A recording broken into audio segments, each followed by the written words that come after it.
Jesus, hey, what is going on? Yes, so it's just the three scoundrels in a cantina. You asked for the Vato to open the show, and here we are. I went into another cantina, and you know what they said to me? They said, no money, no glass, no booze. That's just unacceptable. So we have the old man Logan, and we have Avant. Unfortunately, Bob, he missing. We do not bet heavily on Bob. He not here. He cannot even deploy. That's a problem. That's no good. So I will be enough of drunk Vato for the night. That's enough. And remember, you come back to the cantina for good Nubian. Watto, I have one question for you. For fuck's sake, what you got? My voice is killing me. Would you care for a game of chance, perhaps with this chance cube I have? No, I'm the one with the chance cube. But the last time a man with long hair who looked like he was in the movie Rob Roy, he come and he do the chance cube and he fucked it up. No, I don't play that no more. A real space hippie, that guy.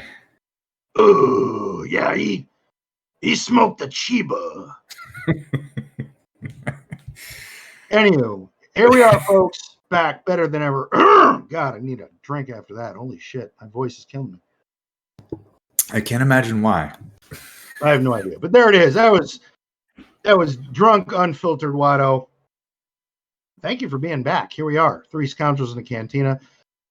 Welcome everyone. Welcome. Yes, welcome everybody. Bob is not with us, but again, my other co-host, Avant, he is here. What is going on, brother? How you doing? I am doing great. Let's see. My week. I finally finished reading one of the old Star Wars books, the first Thrawn book, Heir to the Empire.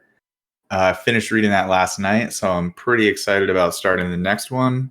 Please check those out if you have not checked those out. Those are some great books. Outstanding. How about you, Logan? How you doing, man? Not bad. Unfortunately, I apologize, folks. I had to push the show back a little bit. My oldest child, my daughter, turned 25. God bless her. Beautiful, beautiful young lady. So she came here, and on my Blackstone, I did some. I didn't get any pictures for the Discord. I apologize, but I actually did some marinated thinner strips of pork loin. And it turned out really well. And we cut up some Brussels sprouts, olive oil, a little bit of seasoning. I made some mashed potatoes, and yeah, we had a good time. Very nice. Yeah. And now I'm sitting here with you fine folks with a really good glass of bourbon, and we've got some stuff to talk about. So in the world of SWGOH, let's get the main thing out of the way. I feel like we're going to talk about Leviathan for like 6 more weeks, right? Yeah, I know. It's just like every week there's. I don't know if that was first on your show notes or not, but I mean, it is the revolving topic, right? It's literally like if you're really young and you go into that revolving door in a fancy motel and you just don't know enough to get out and you're just stuck doing a continuous circle. But apparently, folks, they fixed some shit. And from what I've seen and from what I've played and what I've, I'm not the greatest tester, but I do. I fuck around a little bit. I try, during my climb, but the climb is easier. That fleet at 7-star, and Avant, I don't know if you saw, and I want to give a shout out to Zareth for this. During one of his last episodes, he was talking about the Leviathan, and he said something about how Sith Assassin is going to become a relic arm race. What did you make out of that, and what did that mean to you? Because I feel like I feel like I was a bit of ahead of that, but I didn't do it intentionally. I just was of the old school thinking of the higher your tunes are relic, the better the fleet is going to operate. And I actually put my Sith Assassin to relic 8. So I'm really glad you said this. I also watched that video today. And I think like the important thing to think about here is that what is your fleet lineup? Because a lot of people use the EP shuttle in the lineup, but I think there's a large camp of people who are not using EP shuttle and they're using the Sith fighter and the MK6 because they're using EP shuttle for a profundity off meta counter, right? And so people Yeah. are trying to find a way to make the Leviathan work, right? And so if you read, let's see, the unique ability for the Sith fighter, if you have it maxed out, Sith fighters attacks ignore protection against against debuffed enemies. When a Sith ally deals damage to an enemy not at 100% health, they gain foresight and defense penetration up for 2 turns. When an enemy falls below 100% health, all Sith allies gain 25% turn meter. So basically, every time you attack with the Sith fighter, you ignore protection, take someone under 100% health, all of your Sith allies gain 25% turn meter. So it doesn't matter against profundity because profundity stops No, it turn does. meter gain. Yeah. Yep. But if you're going to be using Leviathan a mirror match, the Sith fighter will boost your turn meter and help you get out in front because it's essentially a race. It's a race to the ultimate, right? It is. Whoever hits alt is going to win. And so the Sith fighter is probably the best first reinforcement for this reason. And then, of course, the Mark 6, so you can annihilate a ship. But I did watch that Zareth video, and I found it very interesting. I personally haven't done a ton of testing with my Leviathan only being at 5 stars. And there's honestly, there's no 7-star levies in my fleet chart. So no one is leaving them in because the 5-star variant is just too weak. So people take them out. It's all profundities. So I haven't attacked many of them. I've only attacked with my 5-star Leviathan so far. So I will say from the climbs that I do on my ship shard, profundities are not even a problem. It's because the days is sticking. Yeah, now that the days is sticking, that's a done deal. I have noticed in mirror matches though, there's been a couple matches where I have higher relic ships than my opponent, but again, it's a coin flip. And if they get that ability to knock out your engines first, they're going to get to their ultimate first. Well, then the question becomes maybe, and this is going to be where people have to test out, maybe you put in Sith Fighter instead of the TIE Dorito. Because I've been doing that. And some of the testing I've been doing, my opponent is getting to their ultimate before me. Oh, really? Yeah. Even with the Sith Fighter in first? I've been starting battles on my climb with the Sith Fighter. And if my opponent goes first, I play it out. And I don't know if it's something I'm doing wrong. Maybe there's something else I need to look at. But yeah, my opponent, because if the ultimate goes off, you can't bring in any reinforcements. The ships you have, that's what you got. And right at that point, you just don't do enough damage. Which is how it should be, right? They've stormed the bridge, taken over your ship. You should lose. Yes. Personally, I'm excited to play test the ship a little more. Currently, where I'm at with the 5-star, I haven't really used it a ton. And in GAC, like, I know this sounds really lame, but like, I just put it down and let my opponent deal with it. Because I feel like if you try to underestimate it, like, let's say you've watched an Arnold T video and you watched him use Holdo to counter Leviathan. Go ahead, take your Holdo fleet in and like try your luck. If you lose, you drop the battle. I win the GAC. Yeah, like, I'm willing to risk that And knowing that at 5 stars, it's not like amazing to attack with, I'll just put it on defense, and you can gamble and take it out with something weak. And if you do, then I'll lose. Or you can use a top-notch counter and waste it on my 5-star Levy, and hopefully I get the win in GAC. And that's how I've played it so far. And I've seen in testing that this ship now is better defensively. It can still be had, it can still be beaten, and I think, again, another shout out to Zareth. I think at some point in that video he made a point where with Leviathan now, putting profundity on defense is kind of no longer an option. Yeah, I think you're going to see more and more. Yeah. You're going to see Executor on defense, probably triple attacker Executor, so that you're not getting an off-meta first order counter. And people are going to save Leviathan and profundity to attack with. Or you're like me this past round, and I put Executor, Leviathan, profundity all on defense because someone did it to me last round, and it frustrated the living hell out of me. However, along with the fixes, there was a bug. Of course. Who would have thought? Yeah. And that has to do with some players experiencing that even after they sabotage the hangar, the next reinforcement ship wasn't dying. Yep. So I have not experienced that, not gonna lie. I read about it. It's happening. I haven't seen it. They hot fixed it. It's over.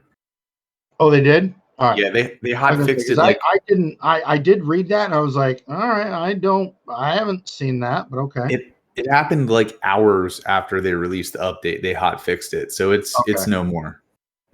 I just thought it was funny, but it is nice that the stagger is sticking. Some of the debuffs are sticking, and that fleet offensively is starting to work a lot more efficiently, and it's a lot of the stuff that was beating it now is struggling, and Executor seems to be the odd man out.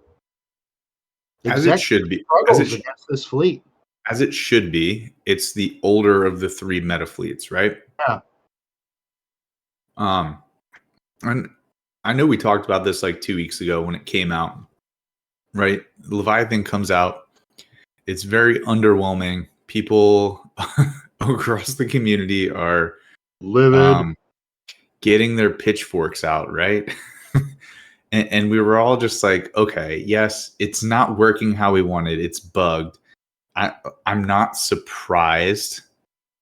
Like, should it have rolled out smoother? Yes. But am I surprised that it was bugged? No. Does that make it okay? No, it doesn't. Yeah. It doesn't make it okay. Like, CG can do a better job, and they should do a better job. That rollout was terrible. That was terrible. I mean, I don't think anyone is surprised that there were bugs. But I mean, 2 weeks ago we were like, okay, look, CG is not going to let this be how this fleet is. There's definitely bugs. Let's see how it looks when they fix it. And last week I said I would rather them take their time, get it right, than try to roll this out just to get it in for GAC. So we had 1 week of GAC mess ups and bugs, whatever. So be it, right? But they fixed the bugs. Most of them. There's still a few apparently, but they did iron out the Leviathan for the most part, and it looks much, much better. Yeah. As an attacker, not as a defensive ship, but as an attacker. I want to give a quick shout out to Dark Nar. He gifted 2 subs during the stream. Thank you very much, man. Appreciate that immensely. That is outstanding. Yeah, thanks, Nar. You're a rock star, dude. Yeah, he is. Oh man, Leviathan is weird. It's obviously no testing, but things seem to have stabilized. Again, Executor is going to struggle. Mirror matches is a coin flip. Don't put profundity on defense. And again, the like in that video that Zareth put out, there eventually is going to be a Sith assassin arms race, which is funny because she's not that good of a fucking toon. She used to be before they nerfed her. Yeah, she was. Oh, Swampgrass, thanks for the raid.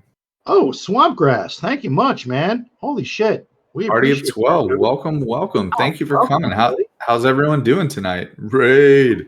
All of Shadow you. Legends. Hell yeah.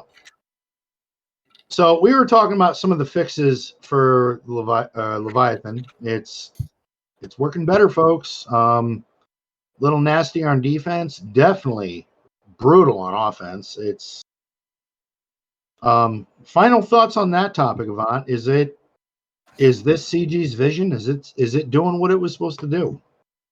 I think yes. I think they may do a couple of final tweaks if there's like some bugs that they didn't fully iron out or like notice completely. But I think that this is working much closer to the level of definitely not a real word here, but the level of intendedness. This is, I think, more where they wanted it to be as far as power level goes.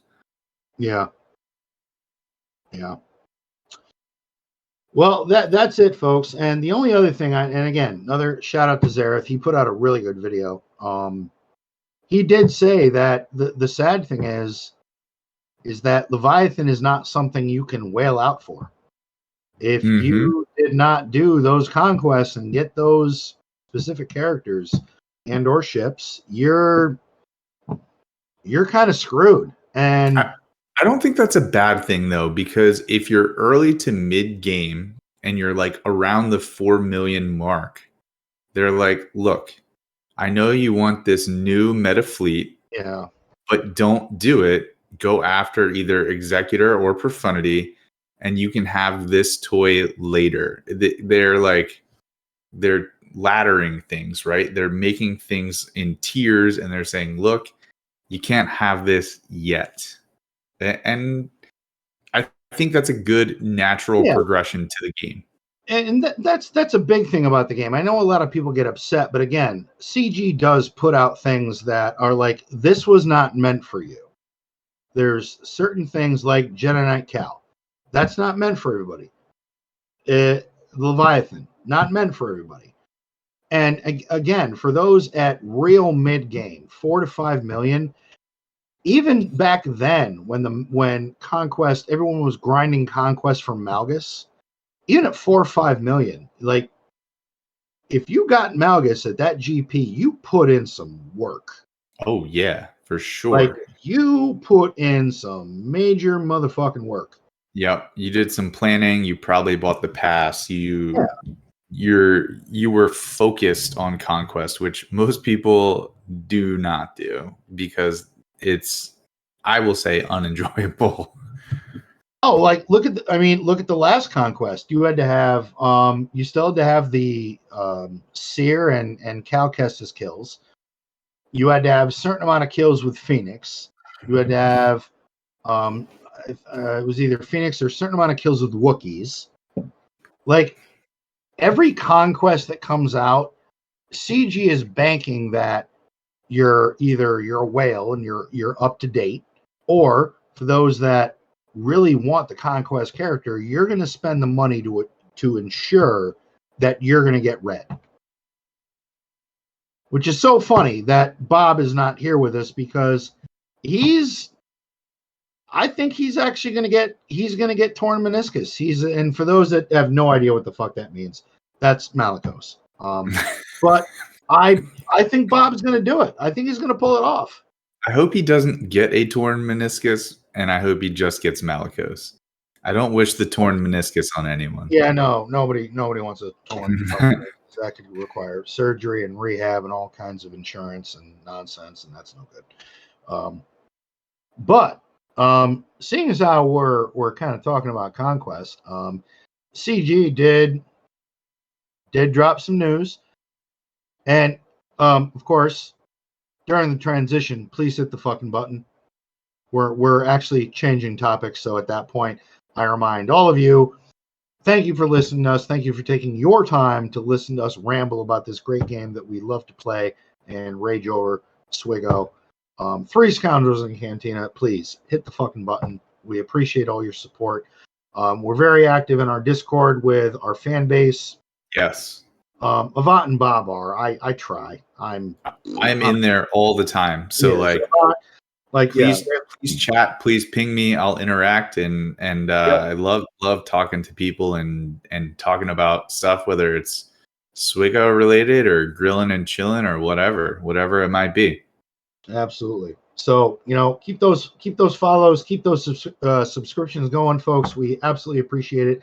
But the next conquest starts on Monday. It does. And there's a new Datacron set, and yes. I think that is worth some attention. So I agree. The last Datacron set, a lot of people were going for defensive secondaries. I did. A lot of other people did. Defense, health steal. Some people had mods because there was offense. You go for a straight offense, Datacron, health steal, all that. It was an interesting set because the stats were very desirable. It was. And the 15-15 is obnoxious, but if you have a Datacron that has 15-15, we discussed this in the early show that really things come down to the secondaries. Yeah, it's going to be you have your 15 and 15, and they have their 15 and 15, and then who has the better secondary stats? And literally, I was thinking, be that what it will, right? Especially during GAC, it's like if you're going to engage in a battle with a squad that has that 15-15, and you apply one, at that point you're resetting the board, and you got to look at what the secondaries are. I think I put up a screenshot in our Discord server of a Lord Vader with 300% defense. And I took Slicker, Watt, Zombie, Daka, and Armorer. And it took me 4 minutes and 57 seconds to finish that battle. I killed Lord Vader with my last hit with 3 seconds left on auto. I was sweating bullets. I have gotten a hold almost every GAC and 5e5 with that Night Sister Zombie Cron I have. That's 375% defense. I plopped that shit on Lord Vader, and to ensure that I would get more holds, I actually put Maul to Relic 9. Nice. So I have gotten, and that's not saying a lot because this 5v5, my record is absolute dog shit. But I've been getting a hold with that ridiculous defense Datacron. So it's good. It's really good. It was a real pain in the ass. Yeah, that defense is nuts. But this is a very nice segue to what is coming. It's penetration. It's the defensive penetration. Yeah, if you ever wanted to be penetrated, no pun intended, har har. This is the set to go for, because when this came out, immediately you always look at the stats. You're interested in the faction and the characters, but you really want to know what the stats are, because as long as it's not dodge, you can breathe a sigh of relief. I think everyone... And you don't have to deal with 4 months of just hell. Everyone sweats dodge so hard after... It was so brutal. Don't say I have no idea, because I have every idea. I will tell you, Bones kept encouraging me, stream your GAC. And you know what? I listened to him. I started streaming. I had some fun. And then the dodge meta happened. I did one stream. I win against Lord Vader, and Kylo just swing and a miss. Yep. And I was like, Jesus Christ, this is like not fun for me. And I know that everyone watching me is thinking, look at this loser. Because that's what every content creator does, right? You take everything so personally. You do. You get upset. You're like, I'm doing this for you, and I'm like, I'm looking like an idiot putting on like a horrible show, just watching me whiff as Lord Vader force crushes me to death. And the dodge meta was ridiculous, especially if you had like a 100% Datacron, and you just knew that, okay, I am not going to beat this. My opponent is going to set it, and I quit. I'm going to attack. I'm going to get my 10 banners, and I'm going to get my 200 or whatever crystals, depending on whatever division you're in, and then you just move on to the next opponent. Yeah, I can relate. But I think we all held our breath, like, on this next set, like hoping there's no dodge. And as much as people love to hate CG, I think CG listened, and I think they heard how insufferable that Datacron was. Well, it was so awful that like even like really good GAC players that are content creators like Solo Solo Base 15 didn't even want to stream. Didn't want to do their shit. Like I would listen to the Gambit podcast, and Solo would be like, I just didn't feel like it. Like I'm gonna face 4 teams, and they're all going to have like 80 to 90, some of them 100% dodge crons, and I don't want to deal with it. And I don't blame him. Exactly. Like what is the fun? Like that was a ridiculous stat, and let's look at it as a failed experiment. They experimented with something, it was not well received, and it's over. Let us hope. So let's so we established this last set was it had some offense, but was very defensive in nature. A lot of defense, a lot of health steal. So this is a cringeworthy quote for people that really hate the sequel trilogy, but this is darkness rises and light to meet it. This is defense Datacrons rising and CG releasing the light to balance out the darkness here. This is the counter to the defense crons. There is some really good stuff in here. There really is. And there's actually, and we will get into the new requirements, but there's some stuff I'm excited about. So the main stats: crit chance, critical avoidance, accuracy, armor penetration. That's going to be big. You want to start knocking down some of these people that have these ridiculous defensive crons. You're going to have offense again. So hold on. It's crit chance, crit avoidance, accuracy, armor pen, offense, crit damage. That's it. Those are the 4. Those are the stats at different variants of percentage. The only thing I will say here is that there's armor pen, but not resistance pen. So this will be good for all of your physical damage characters, but none of your special damage characters. So something to keep in mind here. Other than that, I mean, I think right now, this set is going to be around for 4 months, right? Yes, they're all 4-month sets now. Crit damage, we're going to get Malicos well before then. Now's a good time to set up a good offense crit damage cron to put on a Seer team and let Malicos go to work. Yeah, I mean, and again, a lot of this is probably going to do really well against the last Datacron set that we're dealing with. But do you think this is going to be enough to have players go away from 15/15? No. No. Not for defense. I think for attacking. Attacking, yeah. Defense, no. But I think in some cases, if you're going to run mirror matches, it depends on.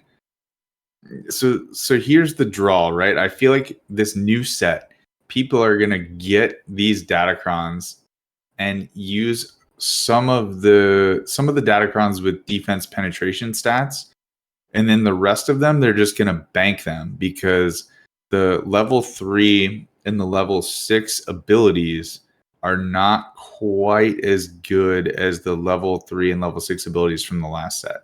No. The only saving grace is that the last set had like 2/3 dark side and 1/3 light side. So if you need more light side crons, this will help you get more light side crons. Yeah. So that was the stats, folks. So alignment. Now these are universal between dark side, light side. I don't know, Yvonne. There was nothing in here that grabbed me. Yeah, there was really nothing in here that made me go, "Wow, yeah, I'm excited for that one." So just looking at them, like usually in every Datacron set, there's like one alignment ability that is good, that is like the desirable one, and then another one where you're like, okay, I got that one. I don't need to re-roll it. It's okay.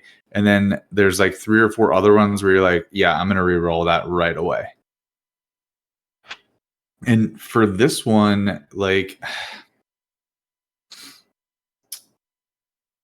the only thing in here that I would even want, and it would only be for Jedi teams, is whenever allies gain a buff, they recover 2% health and protection. Yeah, but 2% is like not very much, right? I know, but it isn't. But when you take characters like Yoda, Grandmaster Yoda, for instance, and he spreads that I mean, but that's one team. Right? There's nothing in here that is really. I think to me, the alignment tags are not amazing, but the one that would be interesting to me is whenever allies use a basic ability, they gain speed up, which gives you plus 25% speed, which is pretty significant. Well, considering what some of the rest of this Datacron set does, like for Phoenix, I think that's definitely got some utility. I think that would have utility for Rebel fighters.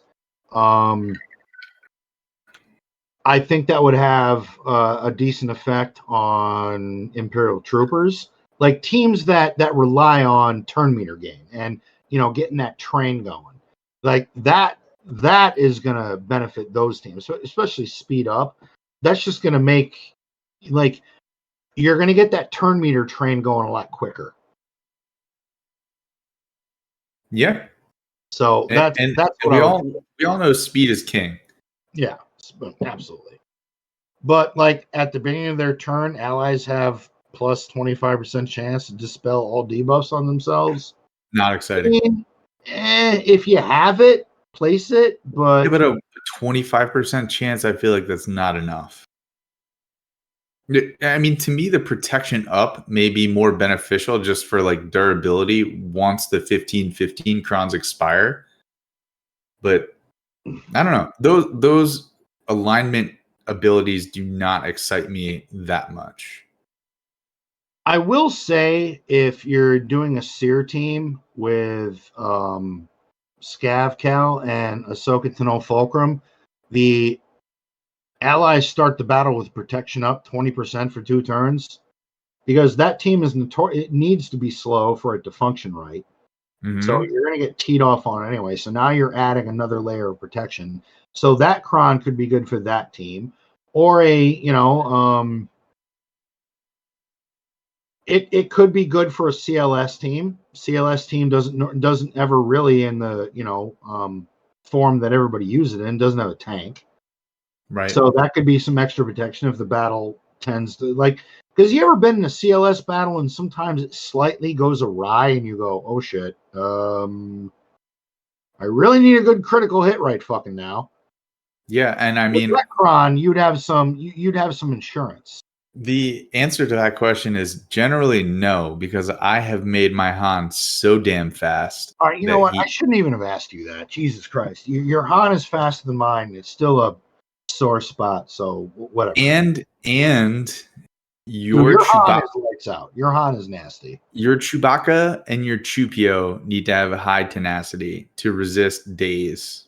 Yeah, I know that team, but I did put CLS to Relic 8 to share all the other stats. Shout out to Crafting Way, by the way, who has been trying to catch my Han speed in Discord, posting screenshots. Oh, did he catch it? Did he finally get you? He caught me like a month ago, and then I sliced, and now I am the fastest again. What is your Han, your raid Han speed right now? Okay, please hold. Folks, What's your guess? What's your guess? What's your guess? 315. 315? Yeah. You were far You too were already kind. over 300 and you sliced. It's not 315. 309. 310. Raid Han is 313 plus one plus So my 157 original one was, the actual retail price. Well, that was without going over. I would have failed that game. plus 150 plus 157. Ah, Han still price is slaps. wrong, bitch. Han has 240 crit damage, so he still slaps. He still gives you the. But the fact that your Han is that fast is absurd. That is absurd. I use him in like I modded him for like being useful in across game modes so that in any PvP I can hopefully outshoot Han.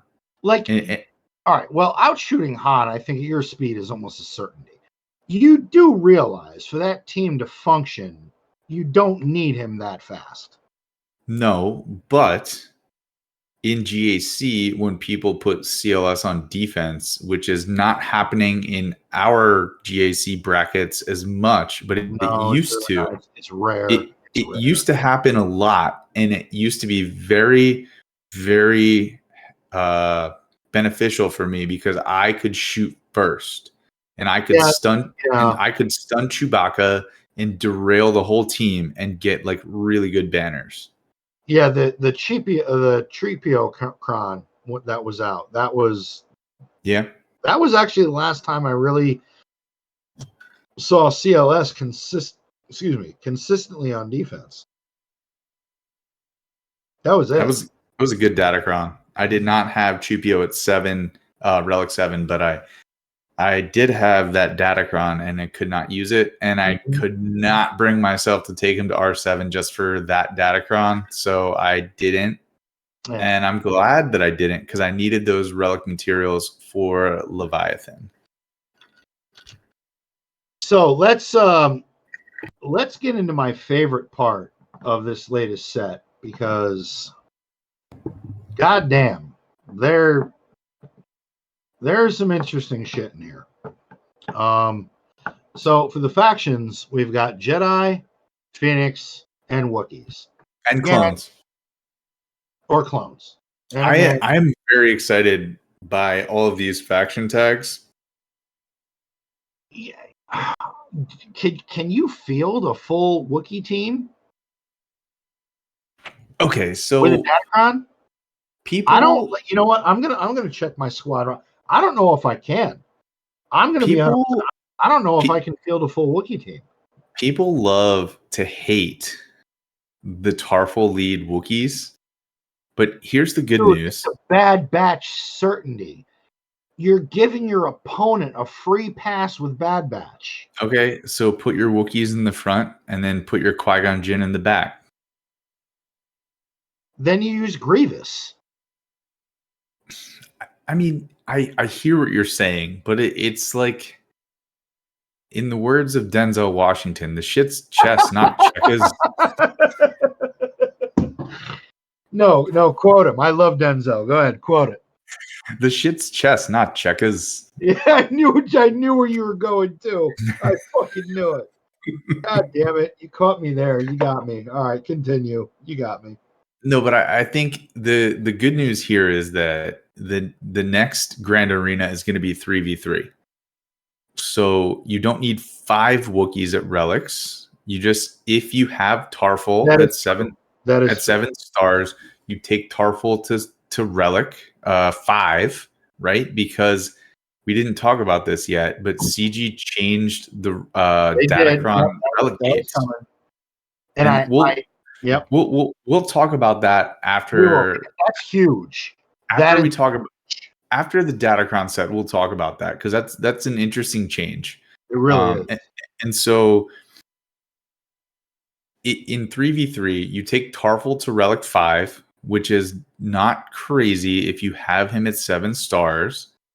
And then you just need 2 other Wookiees at relic 3, and you unlock the full potential of the whole Datacron. You do. And that's not that hard if you have GLs, because you have veteran Chewbacca. If you have Tarful at 7 stars, you probably are also doing good damage in the crate raid and have Zalbar at relic 3 or higher. Tarful? You mean Zalbar? Yeah, no. So I'm saying if you have Tarful at a level where you're thinking about this Datacron, you probably also have Zalbar at relic 3 or higher, because your roster is deep enough that you have Wookiees at relic 3 or more. And Artemis in chat says you lost everyone at 3v3. 3v3. Yeah. No, I hear you about the Wookiees, and I've experienced and we're going to get to the factions here in a minute, but I have experienced some of what you're saying. I've seen some Tarful leads, and I know Bad Batch counters it, and I have thought of that. And that was a really good point you brought up, that you could put either your Qui-Gon Jinn team, if it's modded right, that can be beat with Bad Batch, but then in the back you may have Qui-Gon or Tarful. But again, everybody's like, the more CG puts out teams, the more deep our rosters are getting. That you put this, but I got this. You got this, I got this. Then it comes down to modding, and again, Datacrons. I mean, I will say, I don't know if your typical Bad Batch team is going to chew through a Tarful team with, a 275 defense cron. I don't know if that's going to happen. I mean, that team is you got to chew through that. Good thing is your Tarful is maybe going to have the Tarful cron and not the defense cron, which is the previous set, right? Yep.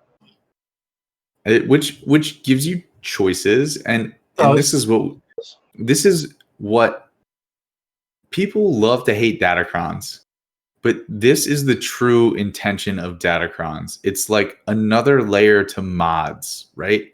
How do you mix up your squads to make the stale meta different and make attacking different, so that it's not the same thing over and over and over again? Which is why I don't really hate Datacrons, because it changes the game in 3 to 4 month cycles. And people will get mad about, like, oh, well, the whales have to whale out on Datacrons. Well, if you don't want to whale, then don't whale. And you'll face people at the same level as you in GAC who invest in those types of things at the same level that you do. So the Datacrons will make things different, and it will keep the game fresh as the game grows and evolves. So I don't hate that. No, I don't hate that either. And the one thing I kind of like is, like, in this set, for instance, you see you see a team in GAC on defense. It's the 15-15 cron. It's got a lot of defense. Hopefully, you've developed or worked on a cron that has 15-15, but also has a lot of crit damage. It's like chess. You're seeing if your team, but not just your team, but if the way you've kind of tweaked your Datacrons is going to be able to affect that. So now that we've said that, let's get into the factions, folks, because holy shit, Let's do it. Yes. I'm into these. And we've got Jedi, Phoenix, clones, and Wookiees. So I'm gonna start off. I think Avant, the three of us, or no, the two of us. Bob's not here. God damn it, Bob. The two of us. We pick one from each faction, one that we really like, and one that we could go meh with. So for Jedi, I don't know. A lot of Jedi, there's a lot of foresight going on. Whenever a Jedi ally gains foresight, they deal 25%. They deal 20% more damage stacking, max 100% until the end of battle. I mean, pretty good. That's, I can think of two squads that's kind of nasty. That would love that stat or that set. Qui-Gon Jinn and any Jedi team with Grandmaster Yoda.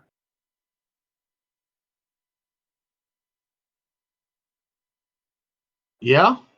Or once this 15-15 set expires, think about JMK getting foresight and GK getting foresight.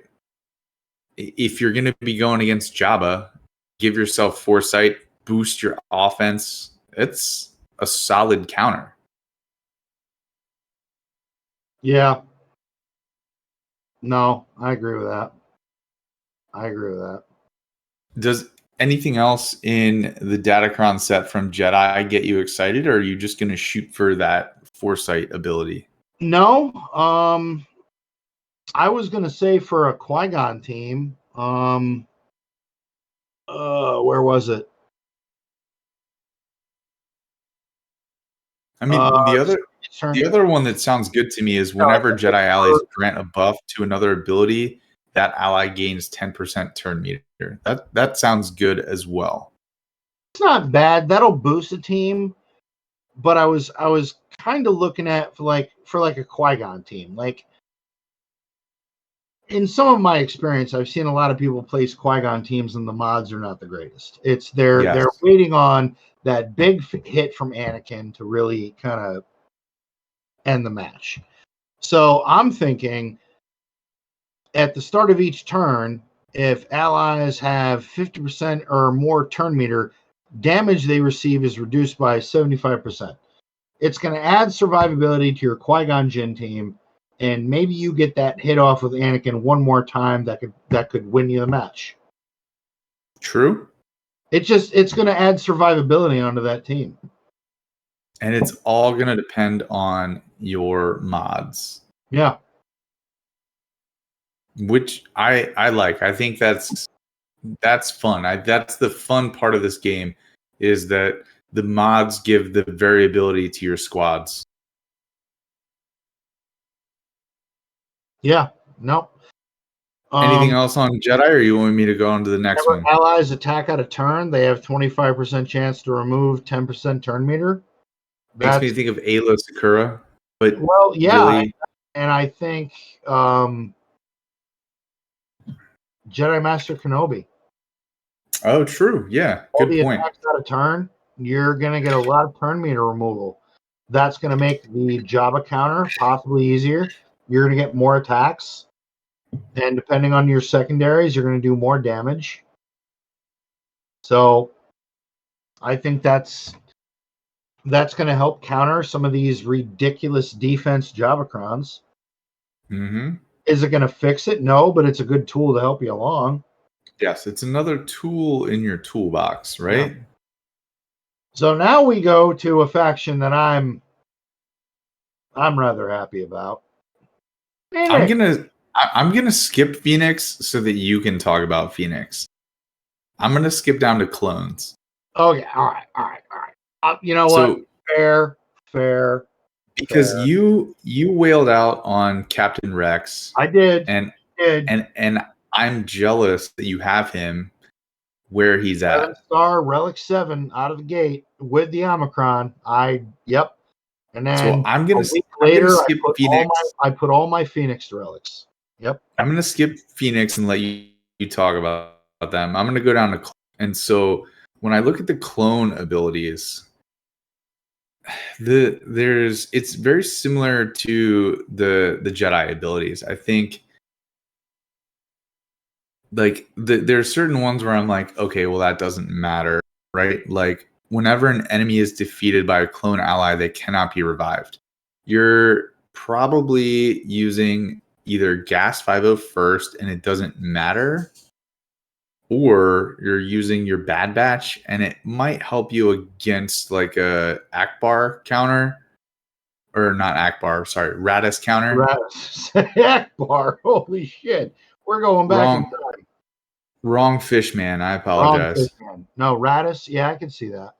So that one doesn't seem that awesome to me. When allies fall below 50% health, and they'll reduce their cooldowns by 1 and gain 10% turn meter. That could be good for Gas 50 first, like maybe against Malgus, but you're probably using the previous set to counter Malgus, not this set. So not that excited by that one. And then if they've not taken damage, they get offense and crit chance up. Also not very excited. And there's two more options. The one is if clones critically hit an enemy during their turn, they gain 10% offense stacking for 2 turns. Also, like, I don't know, 10%, not that huge. But the one that seems like more enticing, whenever a clone trooper ally uses a basic ability, clone trooper allies gain 5% crit damage stacking until the end of battle. And so in a Gas 50 first squad, Echo is assisting. Arc Trooper, so my question is, does the turret gain damage when it assists? I don't know the answer to that. Well, what do you mean by does it gain damage? So the ability reads, clone trooper allies gain 5% crit damage until the end of battle whenever a clone trooper ally uses a basic ability. So is it coded that the turret is an ally, or is it like something else in the battle that's not quote unquote an ally? That's a good question. So are you saying, is it like an active participant and gets all the benefits therein? Or is it like an outside element and it doesn't gain anything? Same way the Geo Alpha summons a Geo Brood, and the Brood is a character. Is the turret a character, or is it like a like how does CG classify it, right? Is it considered a character or not? I don't think it does, because if we think back on a lot of the battles we've had, either fighting gas or using gas, the turret just kind of does its base damage and that's it. I don't ever remember like getting a mean shot with the turret that took something out. Right, but if you read this ability, every time a clone trooper uses a basic ability, so anytime a clone trooper assists, then every clone trooper gains 5% crit damage. So every turn you take, Echo will assist. And if you have the turret ability marked onto another clone, if the turret assists, then you're also getting another 5% crit damage. So you could potentially stack an incredible amount of crit damage with your 50 first and gas. And this could be really, really good against Malgus teams. Against Malgus, that could be the deciding factor.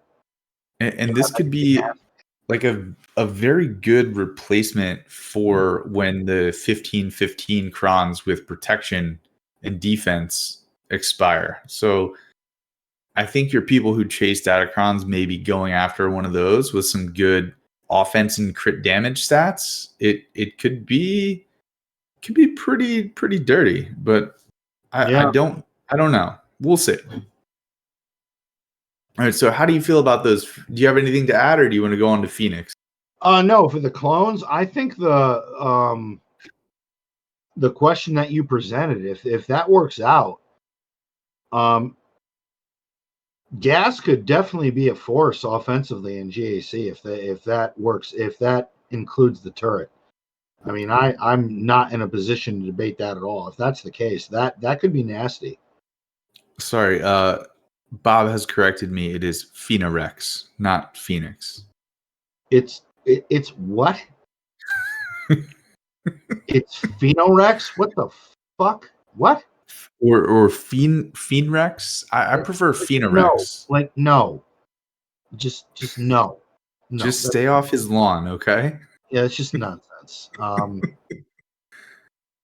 So Phoenix, for those, yes, I did wail on Captain Rex, and all my Phoenix are in relics, and 6-dot mods for all the pilots, decently modded. My Phoenix are actually a really good, pretty decent team.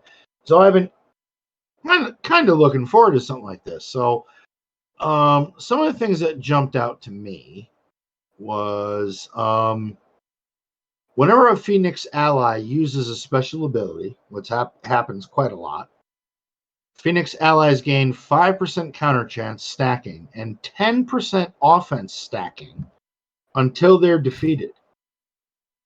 Now, if we go back in time to when we did Captain Rex's kit, and we looked at the speed bonuses that he gave himself and Phoenix, because his Omicron was applied to his unique, so therefore it's going to all Phoenix allies. The Phoenix team is going to be very fast. So a lot of specials are going to be going out. Counter chance, and depending on the Phoenix lineup, there are basic abilities and other things that Phoenix can do where they can heal themselves and grant protection. That's dirty. I'm actually very curious what initial testing of that Cron with a full squad of Phoenix, what that's going to be against some really beefy teams out there. I don't know. Reading that, Avant, what do you think? I think that's nasty.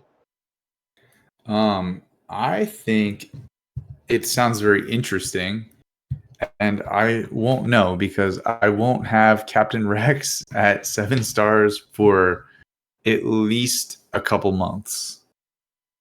But it excites me enough to get one of the Phoenix Datacrons to have it for a couple months once they release him to be farmable. It sounds really awesome. No, it does. I mean, I know it's only 5%, but whenever a special ability is used, that's the team is so fast. It moves so quickly. And they're always using specials, and they're always assisting. And you add the counter chance and the offense, and that's going to get real. Like that is going to be I feel like that is going to be a turn meter train that is just like we all know Imperial Troopers, the turn meter train, it hurts. Now you're looking at a turn meter train that is just going to get deadlier as it goes on. Because it's going to keep growing in power. And it's going to get ugly. And the other thing is, due to Captain Rex's Omicron, the speed bonuses, it's already a fast team. It's probably going first more often than not. Which kind of brings me to a different one, but we'll go down the list. The next one was allies start the battle with damage immunity for 2 turns. I mean, it's not bad. But again, it's you want to go for the Datacron that you feel is going to be the best, because if you get a really good Phoenix Cron, you're going to use it once for your Phoenix team. So for this ability, make it count. Damage immunity for 2 turns. I feel like, again, more often than not, you're going to go first. So I don't know. I kind of read that and go, it's nice. But maybe your Phoenix isn't going to go first, and you give yourself that damage immunity for protection, and that's a really, really big counter, because once you go, you're going to get the turn meter train rolling, right? Could be a saving grace if your team's a little slower. Yeah, could be. The next one was kind of interesting. If and again, this is for if you look at your team, your opponent, and you know you're going to go first. Whenever ally has full health and protection at the start of their turn, they deal 100% more damage on their turn. And with the assists and everything else, you get that initial onslaught off, dude. That's dirty. Okay, so here is where I'm going to swing back to where we thought that the alignment tags were not that important. If you can recover protection by gaining buffs with your Phoenix squad and then do 100% more damage, that's pretty crazy. No, you're right. And the other thing is, the other light side one that would be really good for Phoenix is whenever allies use a basic ability, they gain speed up for 2 turns. Mm-hmm. They're going to be going so fast and doing basics that they're just going to get speed, and they're going to get faster. So again, I'm loving how they're treating Phoenix this go around. Options are always good, right? Yeah, I'm so psyched for Phoenix this go around. Whenever allies are stunned, gain 50% turn meter and recover 25% health and protection. They don't do that many stuns. It's Zeb and Zeb. No. Whenever allies are stunned. Oh. Okay. Whenever you're stunned. I mean, useful, but not priority, I would say. That would help against, if with all the crons and all the different teams out there, a lot of people are using some, especially in the higher end, some people are not using Star Killer against Rey. They're using variants of maybe Jedi Master Luke with Jedi Knight Cal. That could be somewhat of a counter to a Star Killer. Palpatine stuns. You're gonna gain a bunch of shit, or any other kind of but if you dispel the stun, then it gives Palpatine turn meter. Oh, that is true. Unlimited power. Sorry. No, you're right. All right, so the last one. Whenever allies stun enemy, they gain speed up, offense up for 2 turns, and inflict expose for 2 turns at the end of that turn, which can't be evaded. There's really not a lot of stun in a Phoenix squad. You've got Captain Rex, he can stun. You've got Zeb, he can stun.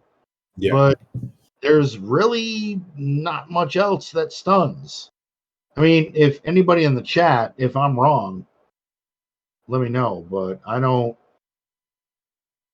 There's some really good Phoenix shit in there, but I'm not seeing it. All right, so we covered Jedi, Phoenix, clones. Avant, I'll let you take it real quick. What do you got for Wookiees? So the Wookiees, the only one of these that really, really excites me is they brought back the Grit Cron. At the start of battle, Wookiee allies lose all max protection and gain that much max health. Wookiees gain grit until the end of battle, which can't be copied, dispelled, or prevented. And then they gain grit. They take reduced damage from percent health damage effects. The Gritcron was really fun when they brought it out. I think they've done it once, maybe twice, but it makes it very interesting because a lot of people did like Grit Troopers because they just it makes them more durable, and so that's the whole point of the Wookiees, right? Is it make the Wookiee team durable so that you cannot kill them. But other than that, I mean, giving the Wookiees foresight, bonus turn upon defeating enemies.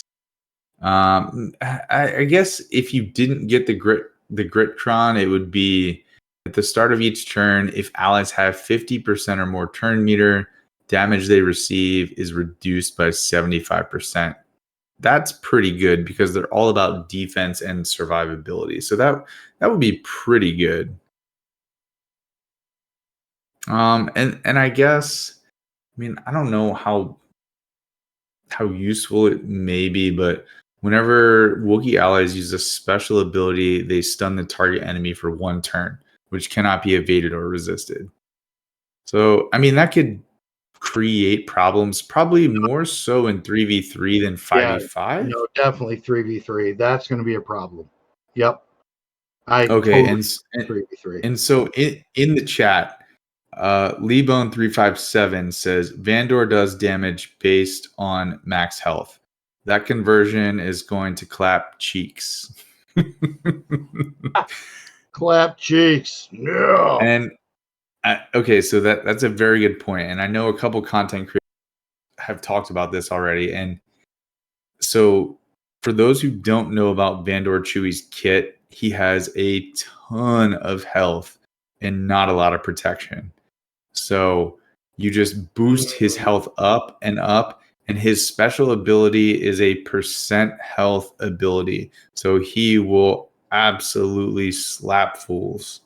And I think if he's prepared, he does damage twice instead of 1 time, like to even do more damage. So Vandor Chewie will be doing nice things.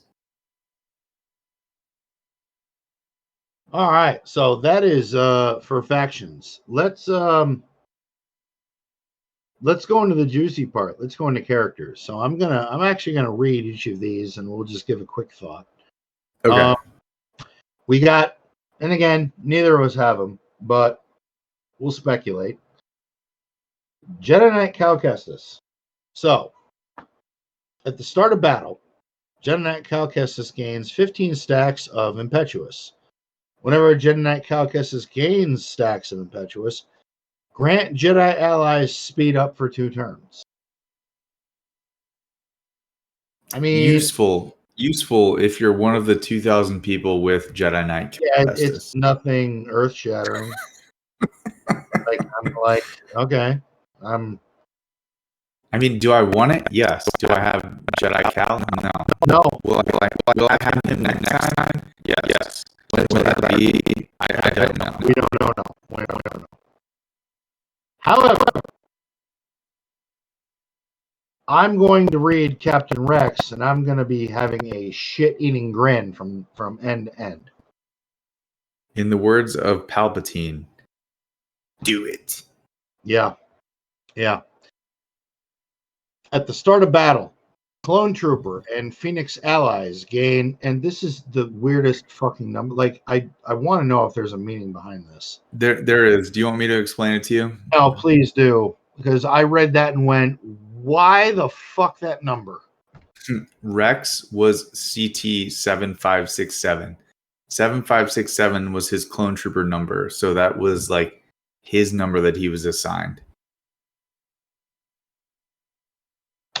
I'm not even going to try to say their names because I'll just... All the clones were assigned numbers because they didn't have identities. They were just clones of Jango Fett, so they were numbers. That was Rex's number. He was CT 7567. Oh, I'm such a purist. So, Captain Rex, and oh yeah, I'm getting this one. At the start of battle, Clone Trooper and Phoenix allies gain 7,567 max health and 30 speed. Whenever another Clone Trooper or Phoenix ally is inflicted with ability block or daze, they dispel it and inflict 2 stacks of damage over time on all enemies for 3 turns, which can't be evaded or resisted. So I just want to do a quick. That's his Omicron, right? In a way, but I want to give a quick recap of what his Omicron does. And this is just the first paragraph.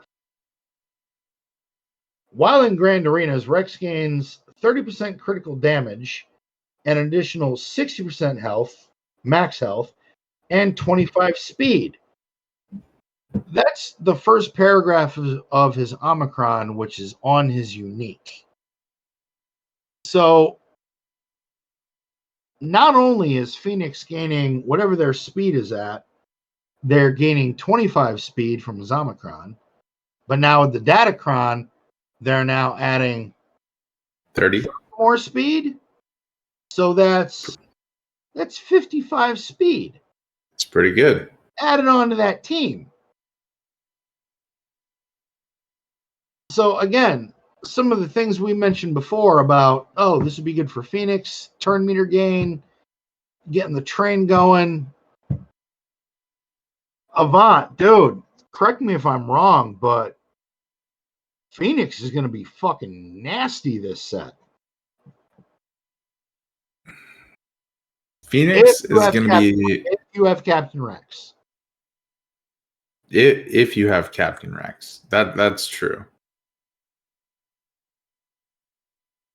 Phoenix is going to be faster than Dom Toretto in Fast and Furious. That's all I'm saying. What was it? Oh, that joke didn't land well. That's going to be a bad one. Was it a Furious joke? Yeah, I threw in a Fast and Furious, but just the first movie, not the rest of them. The rest of them suck. Shout out to Crafting Way in the chat. Nothing is faster than family.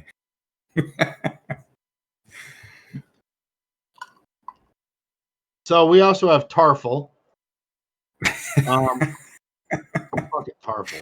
Like with this Datacron, it's like this is completely pointed to the endgame player. Like, I think a lot of people that wanted Jedi Knight Cal got the tunes that they wanted to relics and left it at that. And I think Marin and Rex were higher on the priority than Tarful.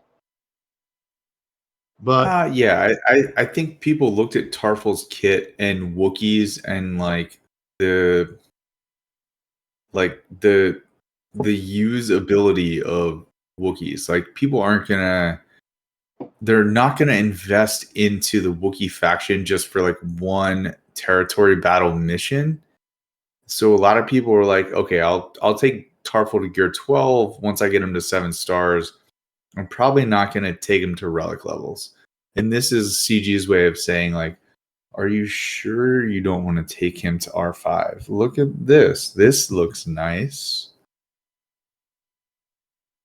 I will say, Tarful's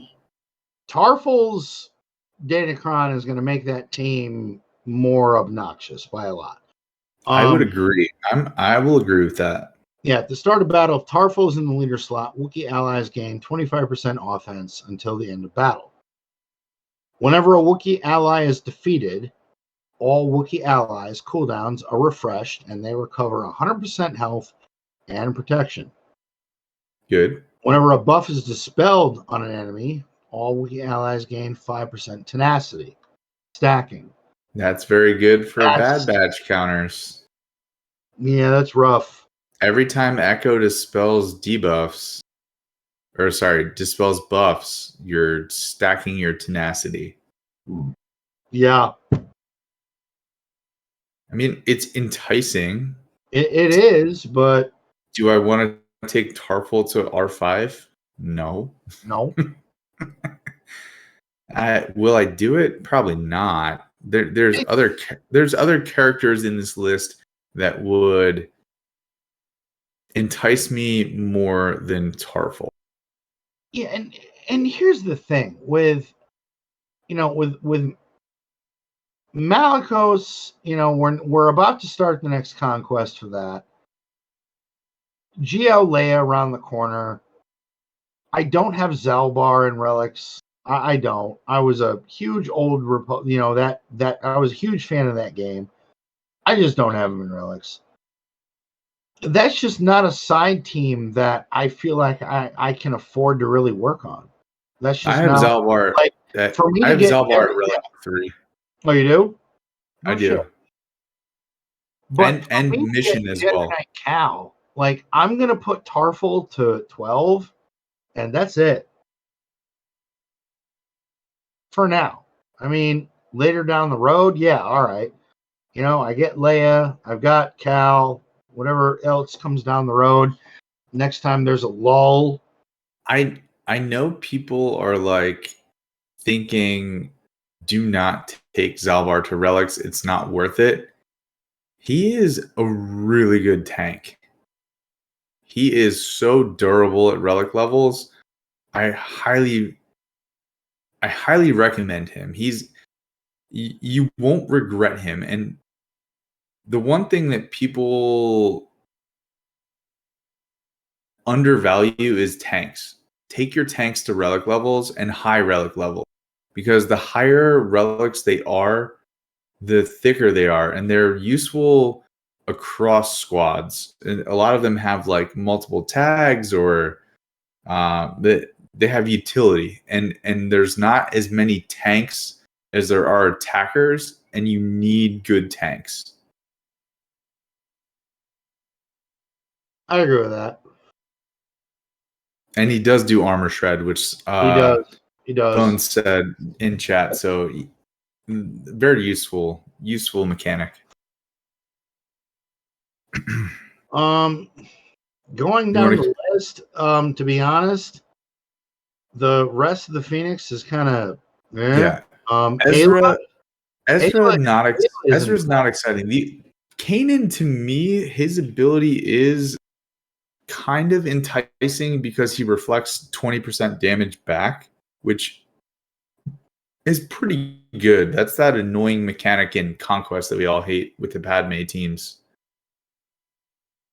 I don't think it's 20% though in Conquest. I don't know that. I mean, if you 20%, don't have 20% Rex, doesn't. Kanan is probably the next best choice.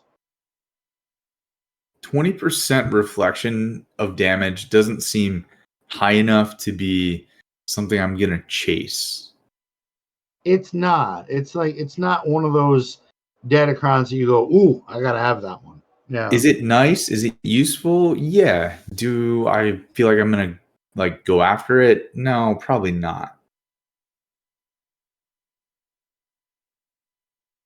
Now, for one that is very interesting, and considering this Datacron set has been quite kind to Jedi, and the secondaries are pretty good, let's look at Qui-Gon Jinn. Mm-hmm. Oh, yeah. Qui-Gon Jinn deals 5% more damage per relic amplifier level on all allies present at the start of battle. Ouch. Now let's do a little math. For a minute. Let's do some math here. Yeah. So the question is all allies. That does not include Qui-Gon. That just includes the other 4, correct? Or does it include Qui-Gon? Deals 5% more damage per relic amplifier level on all allies present at the start of battle. So let's say, for the sake of argument, Qui-Gon's your lead. All of your Jedi are Relic 7. Yes. 4 other compadres. 28. Relic 7. 28 times 5. Yeah. For those of y'all not good at math, Which I am. that's not. 104. That's 140.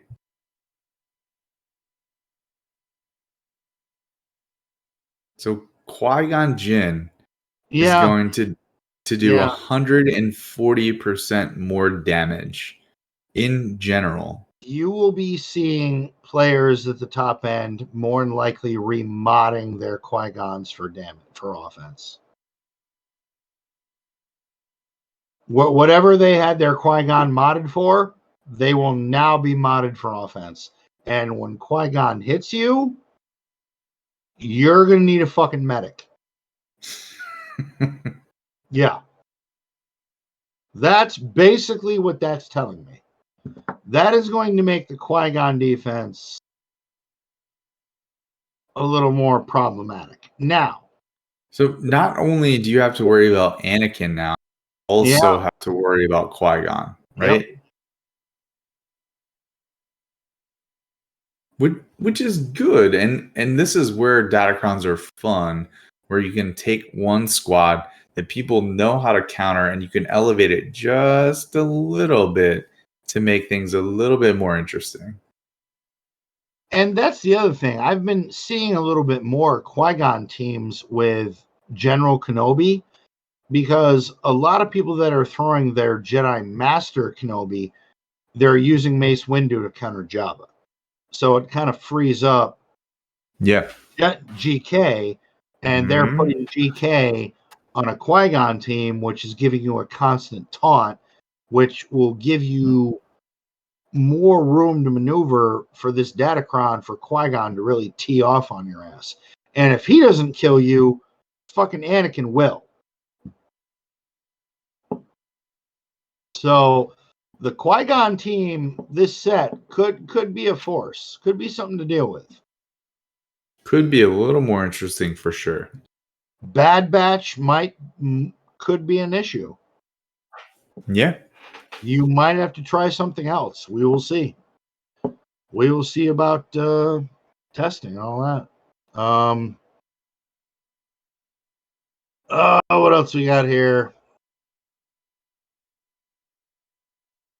There was really,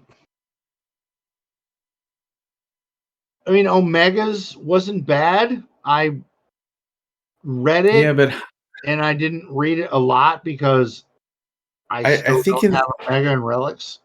In the context of attacking, if you're using Bad Batch and Omega, the shred is not going to make that big of a difference. Neither will the extra expose. Like, if they're doing enough damage, I don't think that they need the extra boost from Omega. Yeah. So when I look at this full set, like, you've read over most of them, but the characters that jump out to me, some of them are ones that people don't have, like Captain Rex. Yep.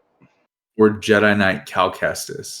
Yeah. And the other ones that are like more reasonable to the general player base are Qui-Gon Jinn, Ayla Secura if you've unlocked Jedi Master Kenobi.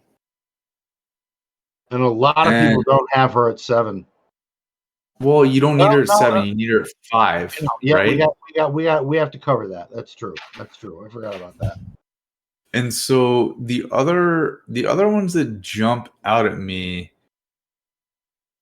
are veteran smuggler Chewbacca. Whenever he deals damage to an enemy, remove 25% turn meter. So he does an AoE, which is pretty good to remove 25% turn meter. Yeah, it is. He does it a lot too. And for people who've played long enough to suffer through the HAAT raid, I I took Cody to gear 12 and gave him his leader Zeta. And Cody's ability says whenever another ally attacks during Cody's turn, that ally gains 25% turn meter. So you may see some like weird Cody and clone teams. Is it worth taking clones away from Captain Rex? Or sorry, General Skywalker? Probably not. But it may give people a little more utility for having a relic Cody to like use him in Grand Arena or Territory. It might be interesting. I think the other interesting thing is Rex for the Phoenix is he had that unique Omicron where in 5s he worked really well with Phoenix. In 3s, he worked really well with clones. So it's one of those characters that you're going to want more than one Datacron for. Mm-hmm.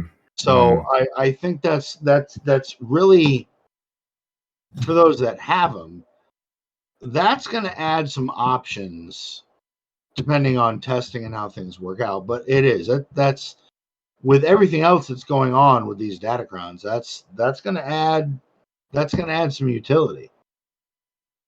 Because in 5v5, obviously it's Phoenix. 3v3, you want it to be clones. So yeah, that would work. So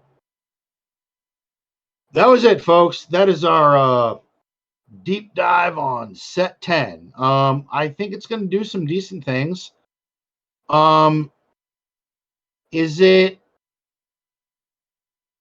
I don't know, Avant. What do you think? Is this the counter to the 15-15? I don't think it is.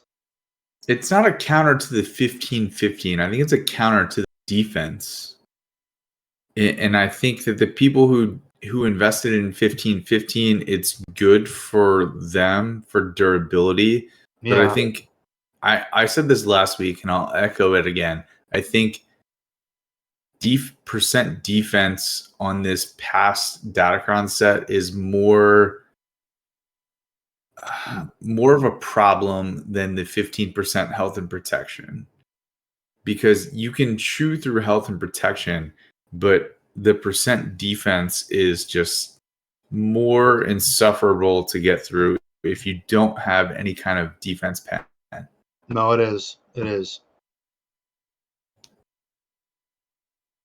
So now that we've covered that, they changed the requirements.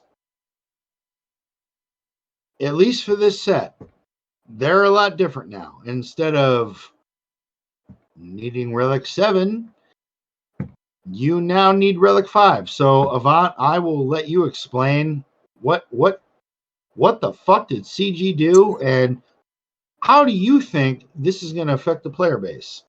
So Datacrons now no longer need to be there were 3 levels, right? In order to engage in Datacrons, you needed to have 3, 5, and 7. So Relic 3, Relic 5, Relic 7. And that was Relic 3 to use base stats and get to the first ability, Relic 5 for the next stats and get to the second ability, and Relic 7 to use the final ability and get the final set of stats. And the new set, and they came out and said, this set will be accessible with Relic 1, Relic 3, Relic 5. And they said explicitly, this will not be something that will be permanent, but it is just, they did say that. It is just for this set. So they have lowered the gate requirement for Datacrons. And my guess is that they're hoping to like engage more people and also get people to like be more excited about Datacrons if that's possible. But like, I can appreciate them wanting to get more people like wanting to use Datacrons. I think CG has looked at the numbers, and I think they've realized that the interaction with Datacrons has not, other than Kyber 1 and going into a lot of Kyber 2. Yeah. Anything other than that, you're really not seeing a lot of interaction because people don't like it. No, they don't, and they would rather. They want to spend their crystals on completing conquest, getting whatever tune is the reward for it, and they don't want to spend extra crystals on Datacrons. They want to spend their extra crystals on finishing out their roster, working on a GL. They don't. Right. They're not interacting because the requirements they were rough. It was, if a great character came out and you read it and went, "Oh my God, that is just absolutely broken. That is sick. I need that." You had to put that tune to Relic 7. And the big bottleneck that a lot of people are talking about has been signal data. So for you to move away from a farm that you're working on to bring a specific character for a specific Datacron to Relic 7 is expensive. But now that they've moved it from what it was to now 135, I honestly, and Avant, this, where we play, we're seeing them already. It's all really, the time. This is not really going to affect us that much. I mean, Captain Rex, yeah. Now somebody has a Relic 5-1, they don't have to spend the resources to put them to 7. This change is intended to draw in people in like lower Kyber 2, Kyber 3, Kyber 4, maybe even Kyber 5. People who are like, you know what, I don't like Datacrons, but this entices me to engage a little bit more. And people that are in Kyber, any level of Kyber, should have a pretty decent roster and have plenty of Relic 5s to go around. Relic 5 at least. Mm-hmm. They're lowering the gate, right? Yeah. Instead of 5, which is the Crankor gate, they're saying, okay, look, take them to Relic 1, maybe Relic 3. And then you can use Datacrons. And how do you and I mentioned this in chat for the question, but I want to ask it to you. What do you think the impact on mid game this is going to have? Because I feel like this is a pretty big move. Like, I think a lot of players that would bring characters to, especially more to mid game, would bring tunes to Relic 5. Like 5 was their cutoff. If it's like CLS or gas or something really important, I'll go that extra mile. But now, well, I've got this character at 5. I got this character at 5. Now they're being more enticed to interact with Datacrons. We're getting a good look at your glass right now, by the way. Oh, Jesus. My camera fell. Thank you. Good Lord. My apologies, folks. I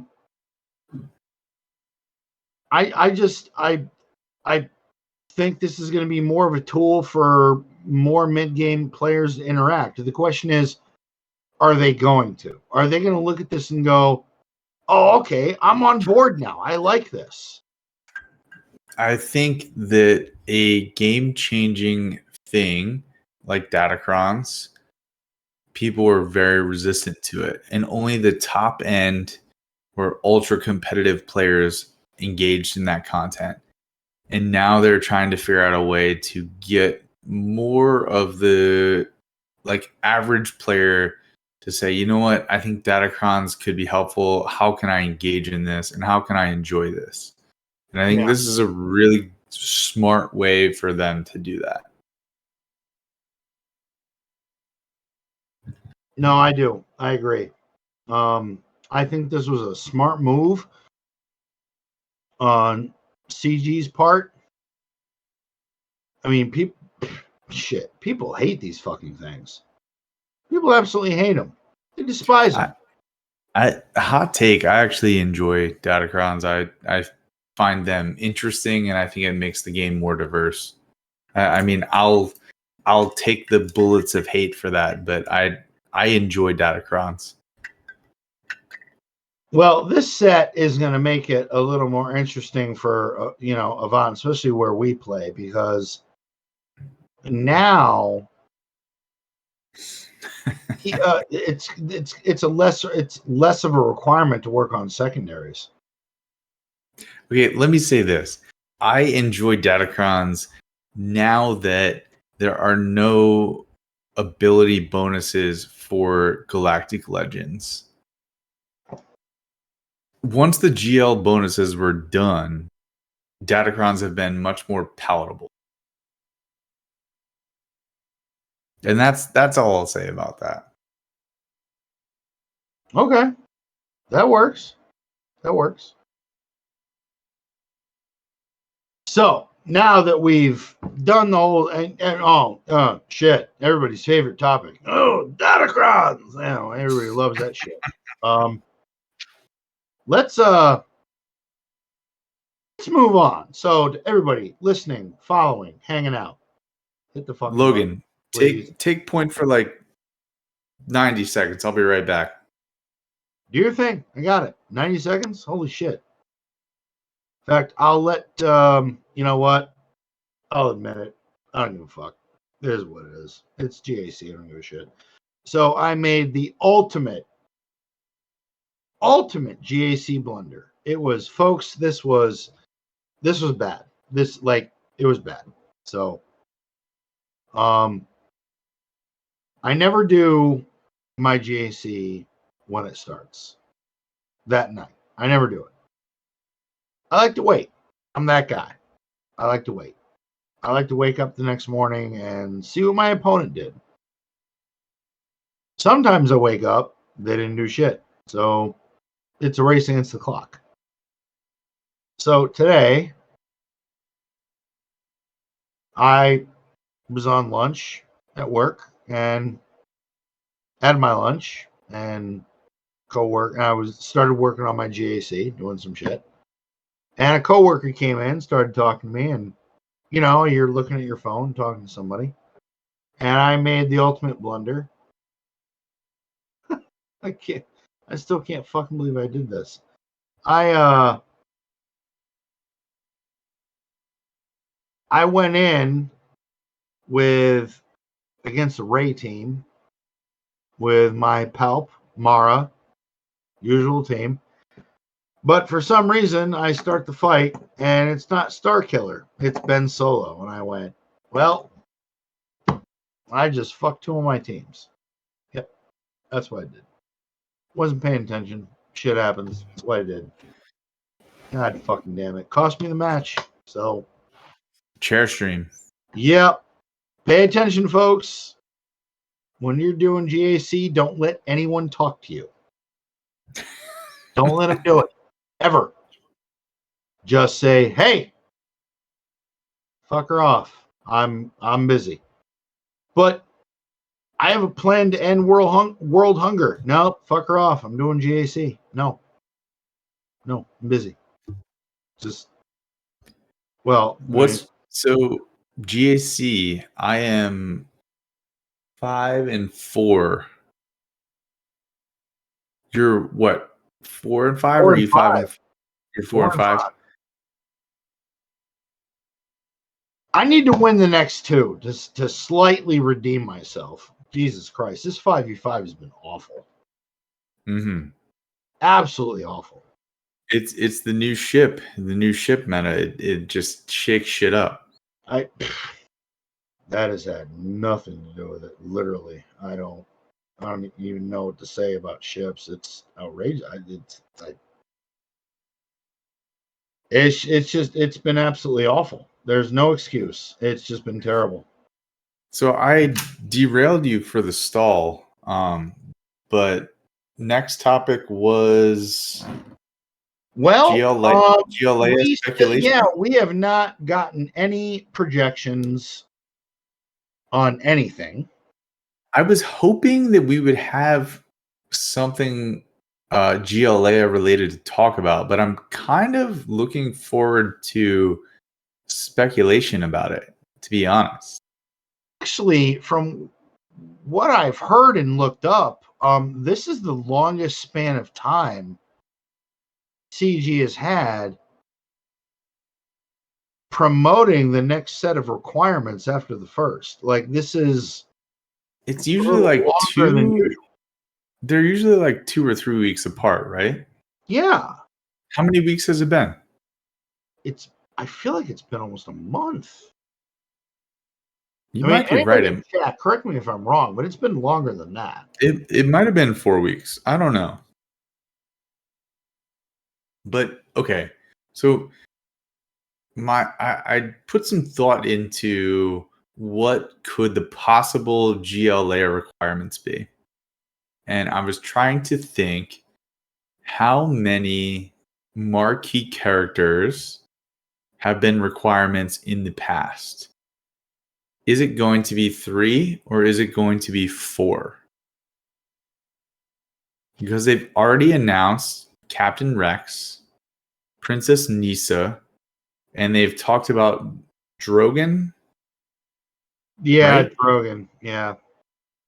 And so the question is it going to be those 3 marquees, or will there be a 4th marquee? I don't.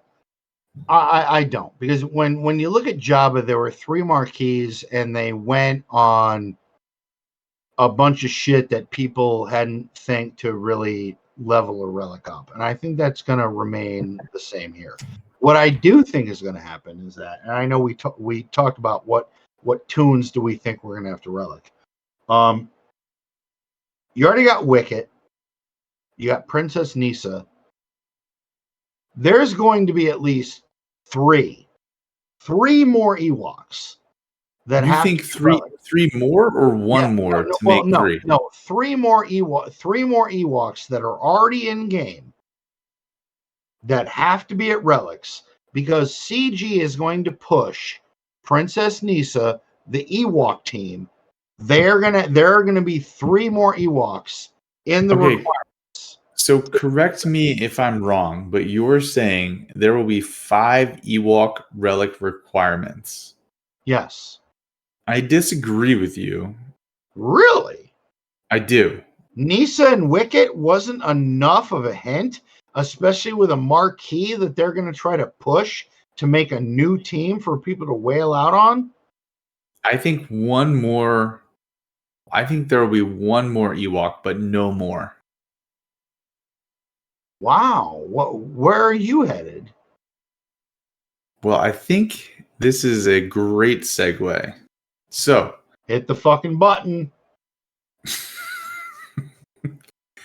Hit the fucking button. Every GL has had 15 requirements. Indeed. Yes. We'll say 15 character requirements, plus being whatever level you need to be to access GLs, right? So 15 characters have to be at specified relic levels or star levels if it's a ship. Do you think there will be a ship requirement? Yes, the Razor. The Raven's Claw? Yeah, the Raven's Claw. Yep. I agree. I think the Raven... That's going to be... everyone has wondered, when the fuck is this ship going to be relevant? When is it going to be needed? Well, now you got your answer. I'm already farming it. I also think Raven's Claw will be required, and I have it at 7 stars. I do not. Thank you very much. Mine is at 5. I'm working on it. Do I use that ship? No, it's completely useless, which is why they're going to require it. Yep. But other than that, Okay, so Ewoks. Where are you headed? So I think there will be one Ewok. And the Ewok that I picked is an Ewok that is not a rote platoon. It's not going to be Scout. It's not going to be Logray. It's going to be Chirpa. I kind of you know what? It's funny that you say that. I try not to ever jump the gun on tunes that may be required for Legends, but because I do believe that I know we disagree, but I do. I believe other Ewoks are going to be required. I did put Chief Chirpa to Relics because that Ewok for that team, that made a lot of sense to me. But it only makes sense if you have 5 Relic Ewoks, right? And so my opinion is that CG doesn't want you to have 5 required Ewoks. They want you to have 3. And they want you to take the other 2 up to Relics. And so that's why I don't think they're going to do more than 3. So what else are you thinking, Phoenix? So I think... So I was doing some planning. Like we talked about this being a topic on the podcast, and I was like, okay, how do I map out the next 10 possible characters? And then I thought, okay, do we have just Drogon, or do we have a 4th Marquis? And the improbable 4th Marquis could be Scout Trooper, because Moff Gideon and there's another Imperial Remnant as the like the daily calendar and the bonus calendar characters. They're Imperial Trooper. It's Gideon and Death Trooper, so Imperial Remnants.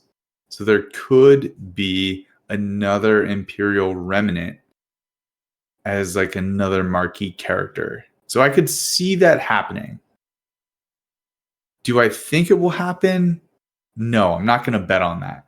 But it could happen, and we could get the Scout Trooper. But more than likely, I think we're not going to get Scout Trooper, and instead, Stormtrooper will be a requirement. Oh, I feel like Stormtrooper would be too easy. Would he, though? Because how many people have Stormtrooper at Relics? I feel like that's a very end game account.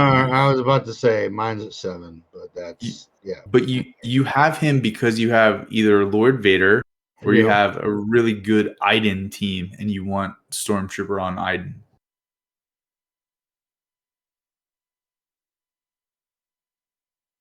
I don't know. I was thinking more that,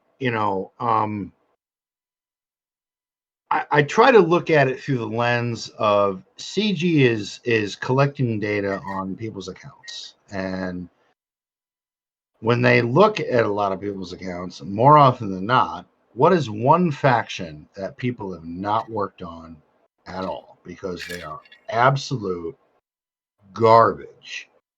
Ewoks. So, for CG to maximize their bottom line, they're going to look at the data and they're going to see that a lot of players don't have Ewoks.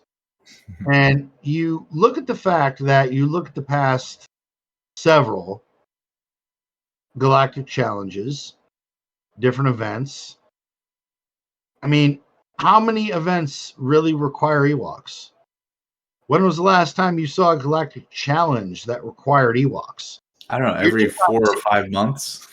It's that faction that everyone has kind of forgotten about, that nobody has really done anything with. And then a new GL is announced, and there's now a marquee for an Ewok. So granted, I'm sitting on a hoard of gear. I mean, I did put Chief Chirpa to relics because I thought that was smart. But other than that, I'm in a holding pattern. But I do. I think. I think Ewoks are going to be needed. I think the new Ahsoka show is going to take a bit of a part in this. In fact, I'm going to predict that I think Commander Ahsoka Tano is going to be needed at Relic 8 or higher. Cat or Fulcrum? Possibly both. Fulcrum is on my list of 10. But I think Cat, granted, a lot of players have her, but she's still a conquest tone. Mm-hmm. So it does add an element of difficulty to other players. Not a lot, but been around for a while. I think Fulcrum, definitely. I mean, but then again, there's been more incentive for people to work on Fulcrum just because of how well she works with Sarah Junda. Said the old man from his yacht. Yeah. All right. You all can go fuck yourselves. Okay, so here was my approach. So I thought about this topic and I thought, how can I try to predict what CG is going to say without acting too much like a whale, but like still trying to come out of right field? Because, you know, they always try to like bring that one character in where you're like, oh, damn, Mob Enforcer, I didn't see that one coming. Oh, they always do that. Yep. Right? So there were 10 characters left. They had not announced the ship yet. So I thought, okay, Raven's Claw makes the most sense.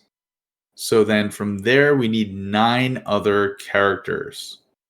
And odds are Drogon is 1 because they already told us that. Yeah, Drogon's going to be 1. Which takes us down to 8 characters. And then I thought, okay, are we going to have another marquee? Probably not. So it's 8 characters, and they're going to put some in there that are characters that you don't have at high relic levels, and then other characters where they're like, hey, this character is good. You have this character, but you might not have them high enough relics, so we'll increase the relic level. And so here's my list of 8. Leia Organa, or Princess Leia, like the original Princess Leia. Yeah, that Princess Leia will be Relic 8, guaranteed. I agree she'll be Relic 8, and I stand by what I said a couple podcasts ago. There will be no Relic 9s. I think there will be 2 Relic 8s. It's going to be OG Leia, and the other one is going to be Farm Boy Luke. Really? You still think Farm Boy Luke? Man, I would be surprised, to be honest. I really would. I think that they're going to have 2 Relic 8s, and they're going to be Farm Boy Luke and OG Leia, because people don't have those 2 characters at Relic 8. And I think they're going to want to make this accessible for the new raid and not gate that behind Relic 9 like they did for Leviathan. That could be it. Yeah, that's true. And so those are going to be my 2 Relic 8s. And then after that, like, you think about the kind of niche tunes that people may or may not have. And those are going to be the ones that they'll probably make you take to Relic 5 just because it's a little more painful than Relic 3. And that's going to be Lobot and Fulcrum. And you either have Fulcrum because her TW Omicron is awesome, or you have Lobot because your guild needed that one Lobot for Rote. And that's me. And that's why I put it there, because I personally want to have one less requirement. And no, I agree. And that is the hard thing about this. You know, whenever CG drops some shit that a legend is coming, everybody, and I mean everybody, goes into horde and panic mode. And what I mean by that is everybody hordes, and then they look at all the gear they could possibly spend and go, well, wait a minute. I think this could be it. Like it is. I mean, there's a lot of disciplined players out there that just hold on to shit until they have to spend it. But then there's some players, sometimes like me, that have 10 tons of shit and go, it's almost like wasted potential.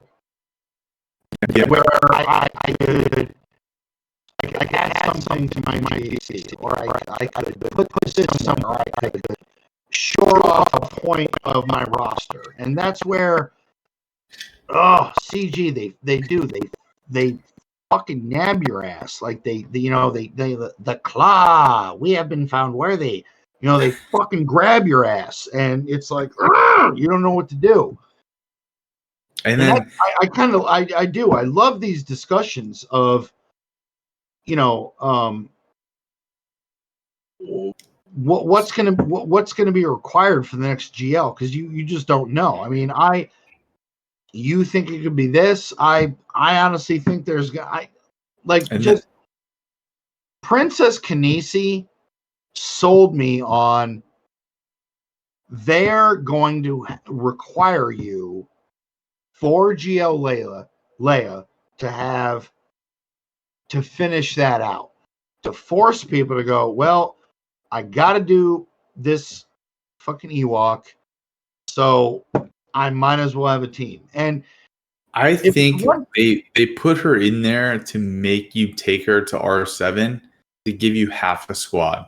And then I think they're going to leave it at that. I don't think they're going to make you do more, because it just doesn't make sense. You have to take her to R7. You have to take Wicket to R3. And then I think they're going to make you take one more Ewok and one more Phoenix character. So I think they're going to make you take Chirpa to Relic 3 or 4. And then I also think you're going to take Ezra to Relic 5. But I think no more Ewoks, no more Phoenix. I think that's it. Would you agree that every time a legend has come out, in building for that legend, hasn't another team been like, haven't you progressed roster depth? Like with every legend, there's always roster depth. And I feel like yes, with this legend, I feel like they're going to focus on Ewoks, another form of roster depth. It's only roster depth if you have 5 fully relict characters. But you need them for the raid. But they're not going to require more than 2, because they're going to require the 2, and then you have to do the other 3 to get the in-game benefit. And that's where like my rationale came for making the list. And so I named a bunch of tunes. I said regular Leia, Lobot, Raven's Claw, Drogon, Ezra. You definitely see Lobot in there. Absolutely. Yeah. Chirpa, Relic 8 Farm Boy. And then I also threw Fulcrum in. And so that leaves me with 2 extra characters. And my last 2 of the 10 are Relic 5 Stormtrooper Han and Relic 5 Stormtrooper. They want one dark side. I think there's going to be one dark side character, and it's either going to be Stormtrooper or it's going to be Scout Trooper. That's my guess. I just don't see another marquee coming into play. I don't. I think it's Rex, Kanisi, and Drogon. And I also don't see whatever we have else left in our roster. I don't see another marquee character, and that's why I think it's going to be Stormtrooper. But I think there is going to be one dark side character. I just feel like Stormtrooper is too easy because after his Zeta came out, Stormtrooper was so much more popular for a while. For even mid-game players, a lot of people started working on Stormtrooper due to his Zeta for Wall of Stormtroopers. It was a defensive menace. I feel like that's too easy. I feel like if they play like to be and again, yes, I'm endgame, but I even think for a lot of other players, Stormtrooper is a gimme.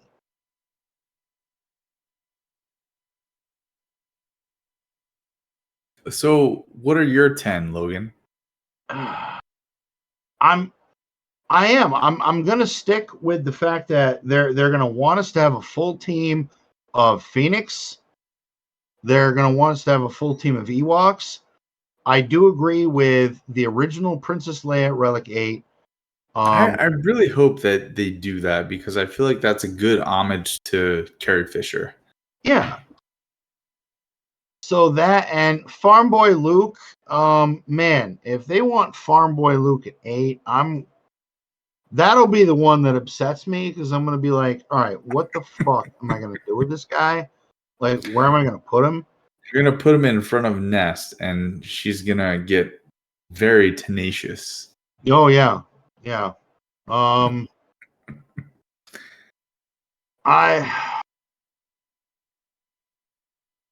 don't know. That's it. I think Ewoks, Phoenix.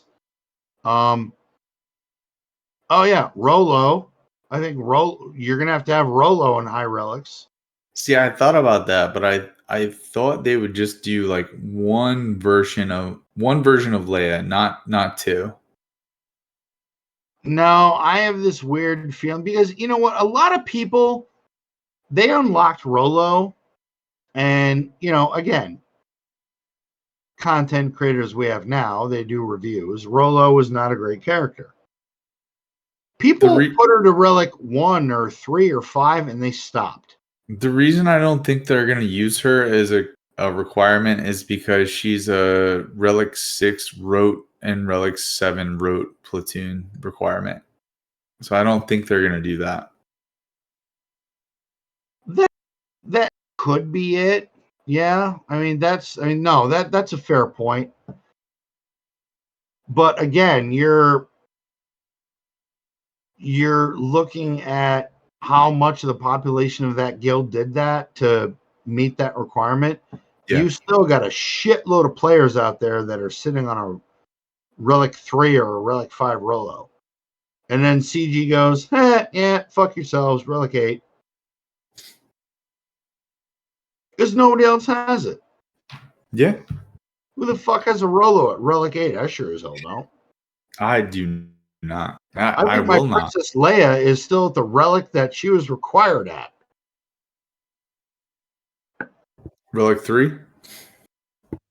Yeah. And that's the other thing. It's like whenever CG does a GL, if you look at the history, they do. They always look at the data and look at what do most players don't have. The whales, that's not even a question. They're going to spend, they're going to get it, they're going to do what they got to do.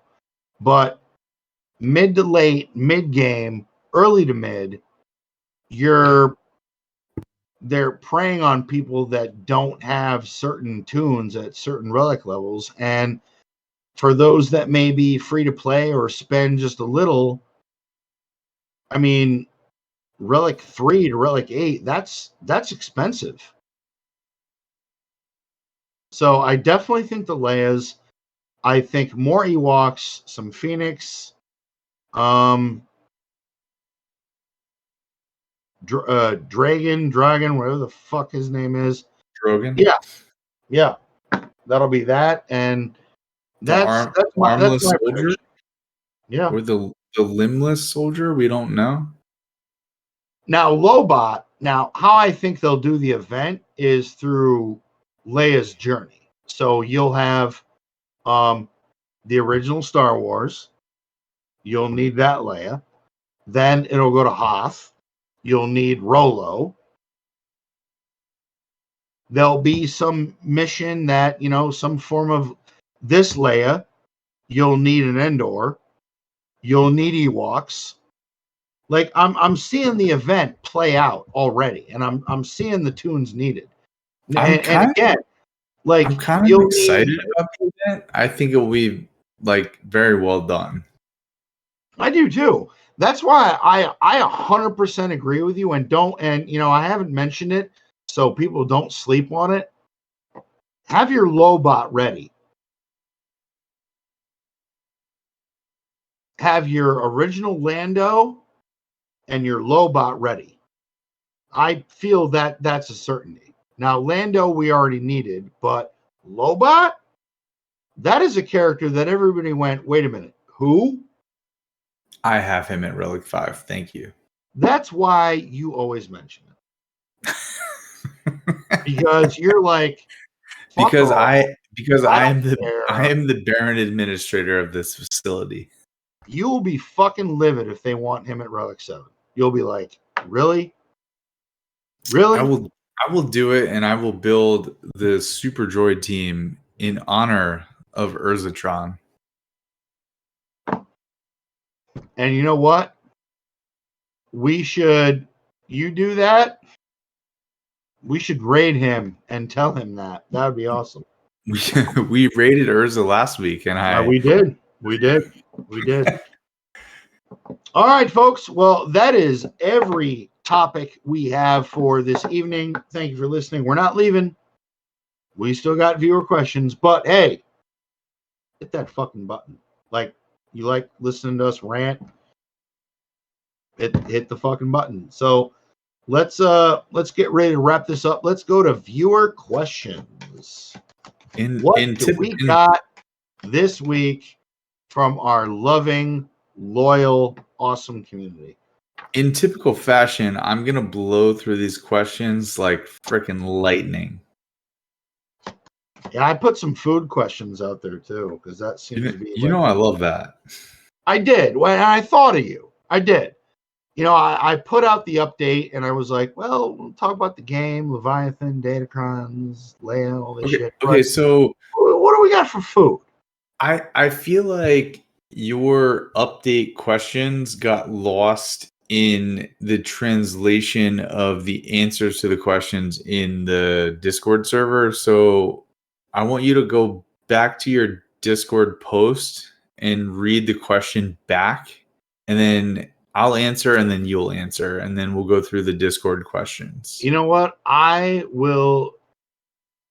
You want me to read a question first? Well, let me. No, you said let me go back and ask the question. That's probably the best thing to do. Yeah, here we go. All right. So. You don't have to read it like Watto. Just read it regular. What's up, folks? We are back and always better than ever. This week, Avant and the old man will be holding down the fort while our compadre Bones is away taking care of family matters. But the show must go on. Avant and the old man go over every player favorite. Blah, blah, blah. All right. So the question for the community. Now that CG has lowered the requirements to interact with Datacrons, has the opinion of the community changed? Will you interact? What does this mean for mid-game players? And thin crust or deep dish? So chicken thigh or chicken breast? And is beer being replaced with seltzers? All this and more. Don't miss out. Blah, blah, blah, blah. So we've answered the Datacron question, but let's go to the follow-up questions. You go ahead first. Please do. Oh yeah, Bob always puts the thing. Where the hell was it? No, he didn't put it in. He didn't put it in the separate channel. So you got to read it from like whatever the. Yeah, where do I Bob did something? Hey, I'm here. I'm here. It's holy shit. Okay. There he is. So, what the fuck am I doing? I don't know what I'm doing. Okay, because you guys made it to where you asked them questions.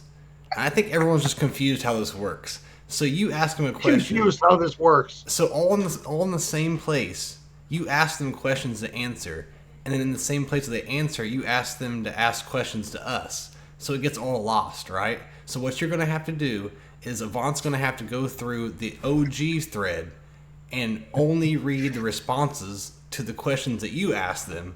Well, really, we got to cut this out because it takes too long. We're going to kind of have to do it where they ask us questions and we answer their questions. Because right now they're answering your questions as well as asking us questions all in one thread. So technically, you might just have to cut out. I'm sorry to the viewers. Your guys is like, I don't know. What you can do is Avant, go through, read everyone's responses, but don't read what they ask you. Because all of the questions are in the very top thread that says hosts only. That's where all the actual viewer questions are. So go through, read all the viewers' answers in the podcast and questions, skip their questions, and then at the end, after you've read all of their stuff, go back and then start asking questions for us. Do you feel me? I am so fucking confused. My head hurts. Okay, I feel you, and I will take point. Okay, all right. I'm out. Okay. I literally now have a fucking migraine. I didn't understand a word of that. Logan, take an Excedrin and wash it down with some bourbon. I will and say, I will ask you these questions. Can I go grab a splash before we figure this out? Because please do. I'm here. I'll talk some a little bit. I will say that I'm a fucking line. Like, you ask a question, I don't know what to say. All right, I'm out of here. So done. I can't even talk. Holy shit! You said ask a question, then read a question, then don't read that question. Like, are you like I don't know what to fucking do. We still don't know what the hell we're doing, guys. So bear with us. But I will say, I mean, I don't know. I'll have to talk to these two. We might have to cut down where we ask you guys a question, because the show's getting bigger and bigger, and we're getting some crazy feedback, which is always a great thing. We appreciate all that. But we might have to trim down some of this, where we just make it viewer questions. I don't know. We'll talk to them more about it, though. Yes, indeed. Anyways, so I guess I'll just talk with you. You can go ahead and start. Well, actually, you can start reading. Are we reading answers? Are we asking questions? What are we doing? Okay, so I'll switch gears here. Okay, so viewer questions this week. What's the weirdest animal you've ever eaten? Since Bones isn't on, I expect good answers. He would probably say something like turkey. How'd you guys know? Turkey. They said fucking turkey. What do you... Holy shit. And this question was from Extreme Makeover Alderon. And just so you guys know, hamster is the weirdest thing I've ever eaten. Are you serious? Yeah, man. One time the lights went out for like 5 days, and we were getting pretty hungry. So yeah, the hamster had to go, but we survived. Hey, I'll that was completely made up. But on that note, I love you guys. I'm gonna just sit back and listen. I think I'll start the next one. This is my first wife. You know, I'm always on the prowl for looking for the next Mrs. Old Man Logan. But my first wife, we went out to dinner, and I think we were dating at the time. And she ordered escargot. And I kind of looked at her and I went, escargot? What the fuck is that? She's like, oh, sea snail. I went, wait, whoa. Say again over, you're coming in stupid. What? You're going to eat what? Yeah, sea snails. They're great. And, dude, I am not going to lie. Salty as hell. Order your appetizer. They show up. And we get this plate that has like, it's like these little muffin. It's like this plate that was built to make like miniature muffins. And there's these fucking things in them. And they like, she scooped that out with a little fork and put that in her mouth. And I'm like, Yeah, honey. Yeah. If you wanted to make out later, that ain't happening. No.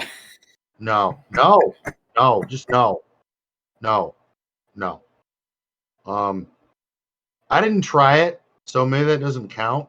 I did try calamari. Depends on how it's cooked. But the strangest thing is, sea snails, escargot. That was, dude. No, go fuck yourself. No, I'm not. Like, you can waterboard me. I'm not doing it. No, nope. I think the strangest animal that I've eaten is probably rabbit. But I actually really enjoyed rabbit. It was very it was very good. I had it in like not your just like average setting. Like if someone were to have like hunted and killed a rabbit and then made it, I had it at like a very nice restaurant with a very well-to-do friend of mine who's a sommelier and worked at a very fancy restaurant in New York City. But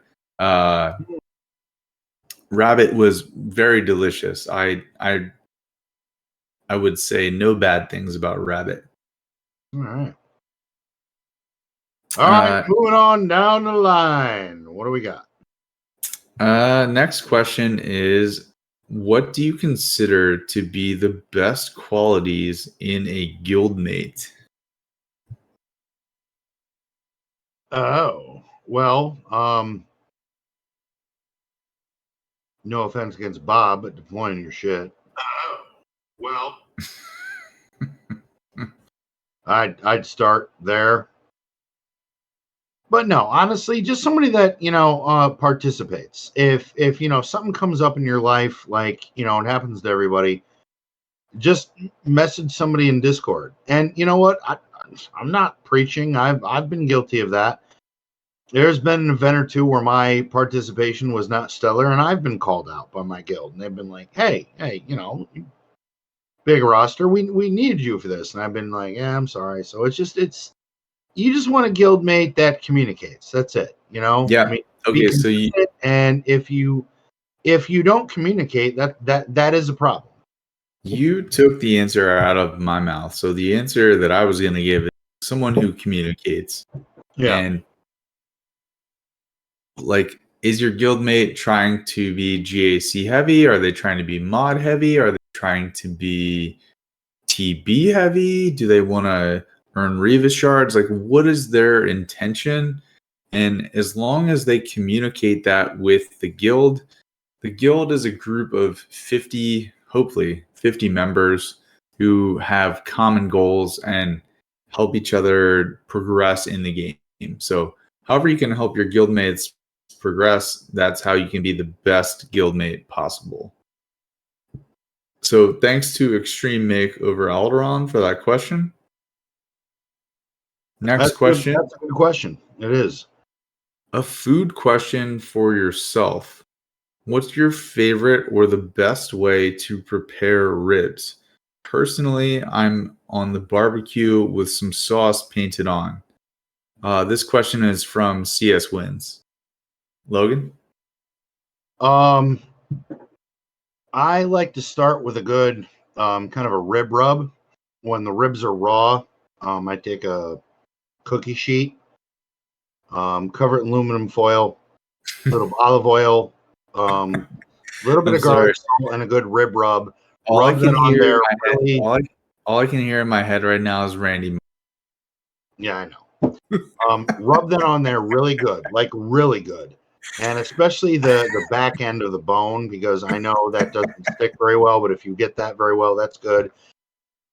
Bake it at about 325 for about 30 minutes. Get it cooked through.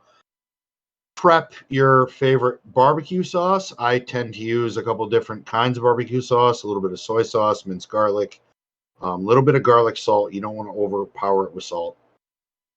Once the ribs come out of the oven, let them sit for a minute, prep them, take them outside to a grill, put the ribs on, continue with a basting brush, baste the barbecue sauce on the ribs until you kind of char the outside and get that barbecue sauce kind of caramelized. I would say medium to high heat. You don't really need to cook them that much more because they've already been cooked in the oven. And then at that point, cut them. And dude, I'm telling you, that meat falls off the fucking bone. I cook a lot. I'm sorry.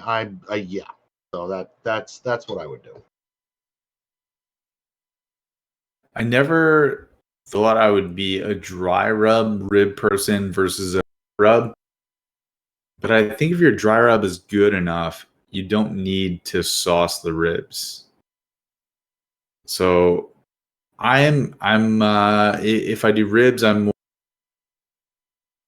salt, pepper, coriander, brown sugar, cumin. Cumin, yes, absolutely.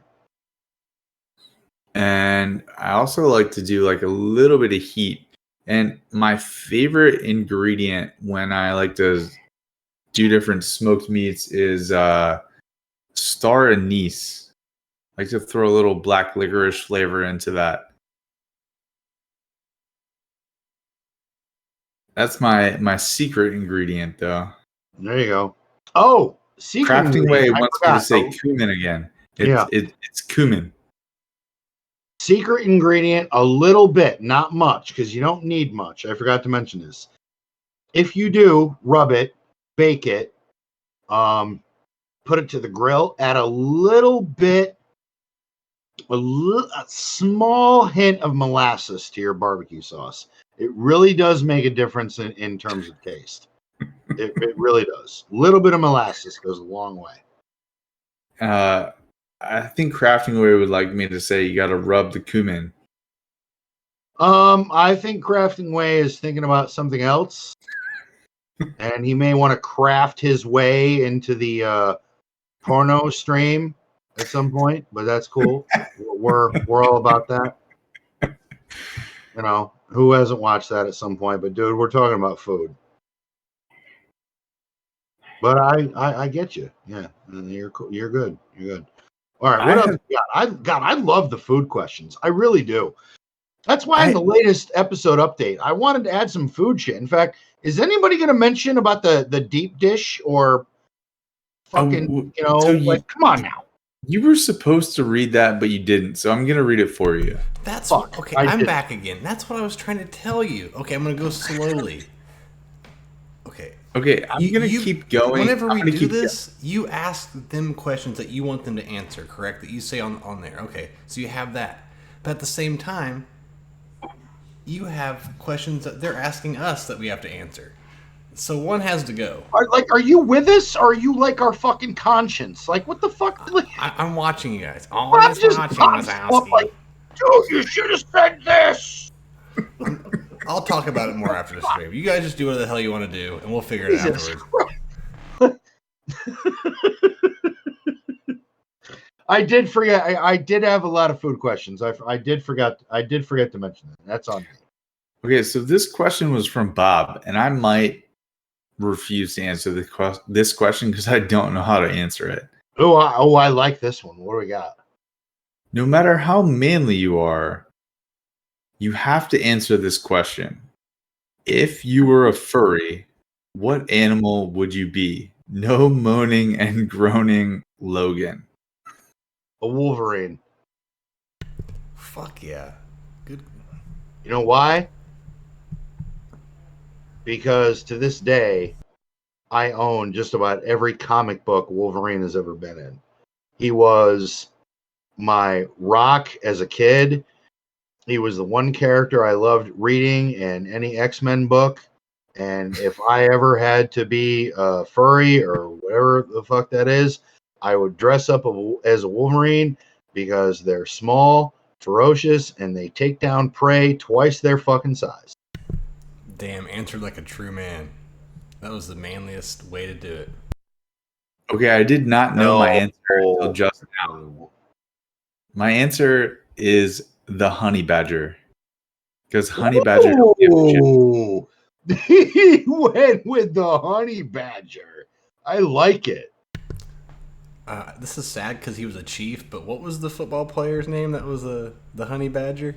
Oh, we liked it when you weren't. Fucking Chiefs, Jesus Christ. The answer is Tyrann Matthew. Tyrann, yeah. That's right. Okay, keep on going. Thank you. This next question is from Bones. It's your conscience speaking. We haven't spoken in a while. Okay, I need some non-SWGOH Star Wars questions. Okay, Logan, I'm going to read these to you rapid fire and you answer. Deal. I'll give you the first thing that comes to my mind, and if kids are listening, I would put them to bed. Yeah, put them to bed. Favorite Star Wars character? Darth Vader. Favorite Star Wars ship or vehicle? Oh, for Christ's sakes, I always loved the TIE Interceptor. It was just cool. Favorite Star Wars alien or creature? The fucking weird thing in the A New Hope that pushed Luke aside and had like the butt mouth. And then his buddy came up and said, he doesn't like you. Oh. Yeah, the weird thing that had its mouth would look like an ass. He looks like a fucked up walrus. Exactly. Yeah, I for some reason, I just always thought that thing was kind of like, look at it, his mouth is an ass. It was cool. There it was. Favorite Star Wars movie? Fuck. Still to this day, torn between Empire or Rogue One. Favorite Star Wars planet? Hoth. Because the Battle of Hoth was just fucking sick. You're a cold bastard. Fuck yeah, I am. All day. Every day. And twice on Sunday. Okay, I'm going to go through those questions again and give my answer. Favorite Star Wars character?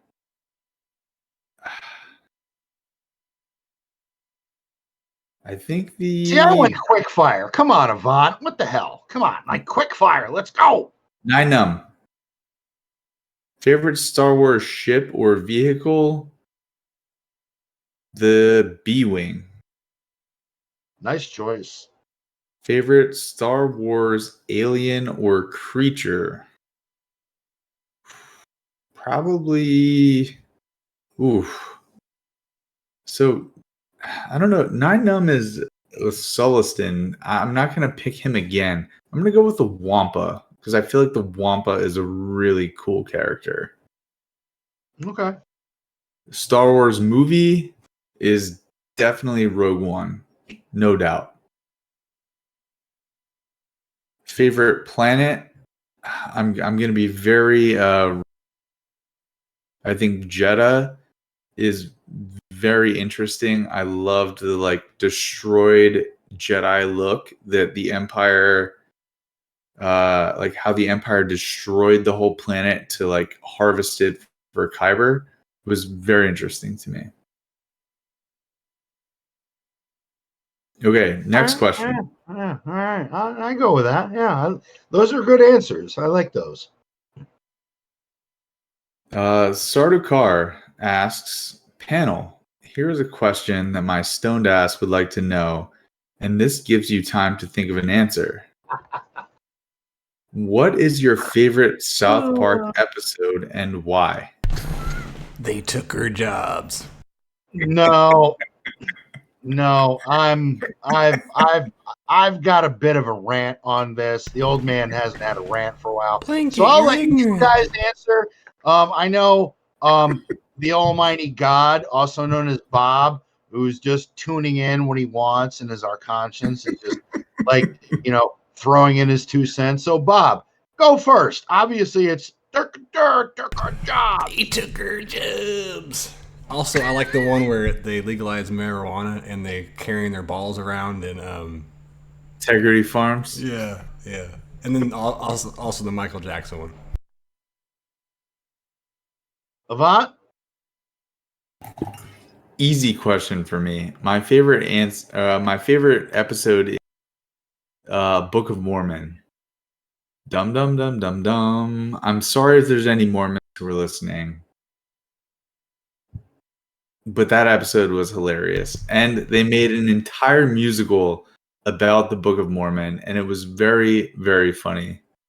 They're very witty. I love Matt Stone and Trey Parker.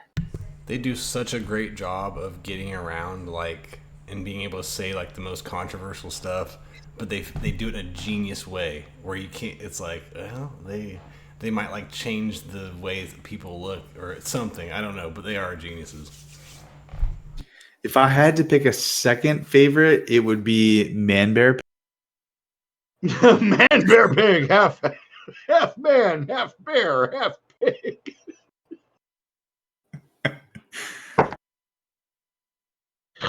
All right.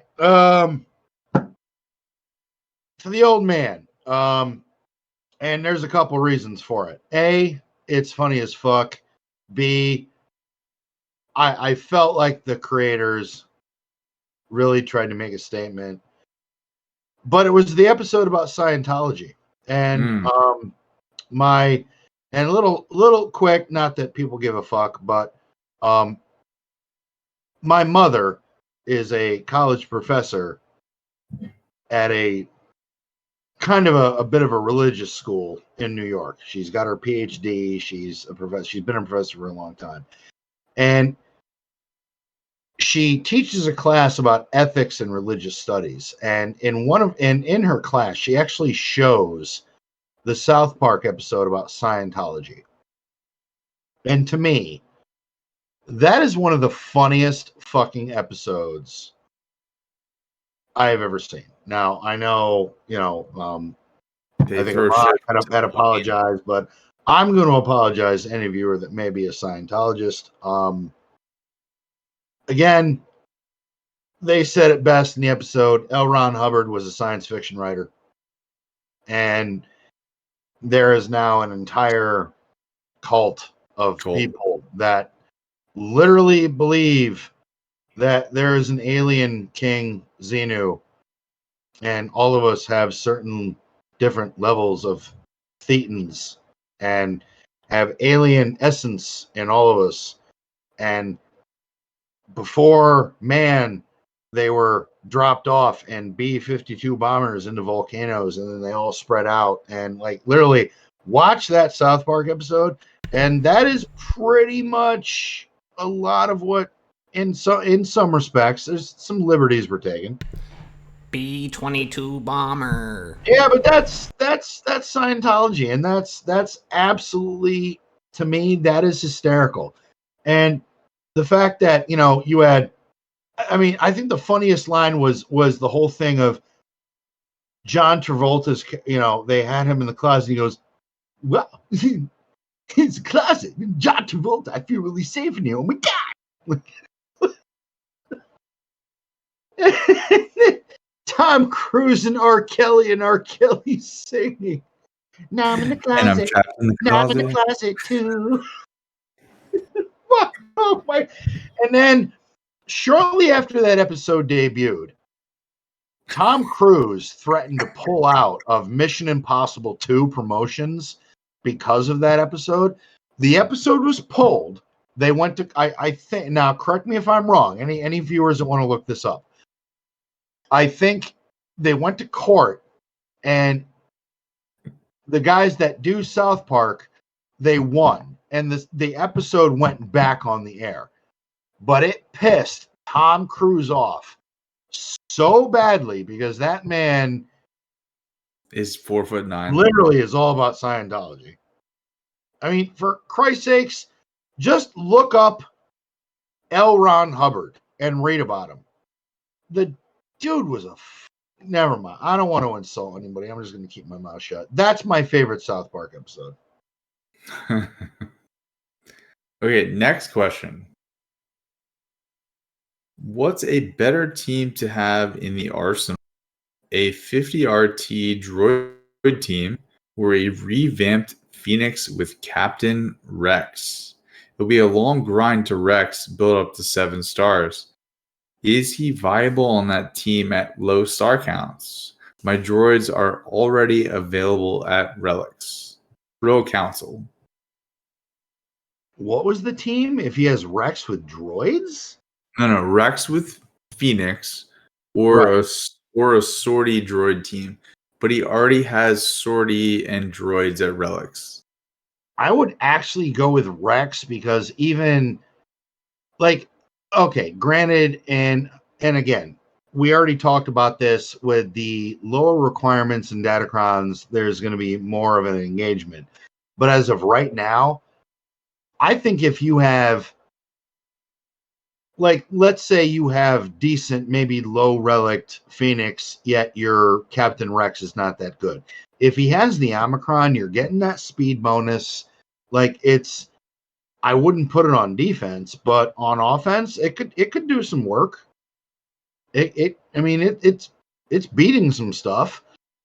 I mean, the Captain Rex with his Omicron is no joke. It's even in the higher end, it's doing some stuff. Yeah, I echo that. I agree. Next question is from Bob.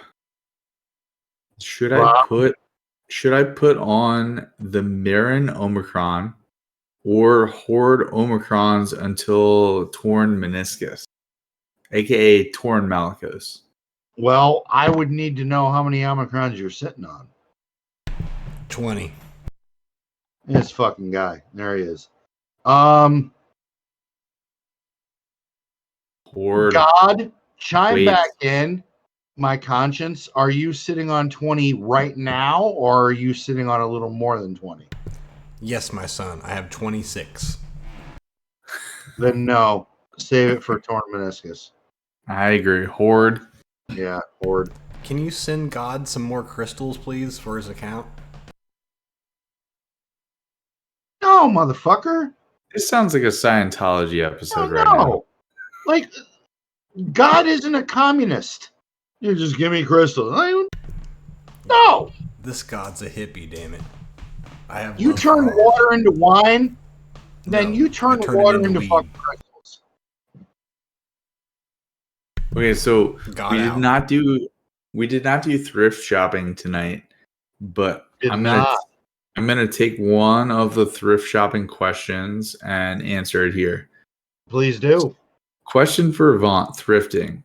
Which of the 500 crystal packs of relic things are worth it?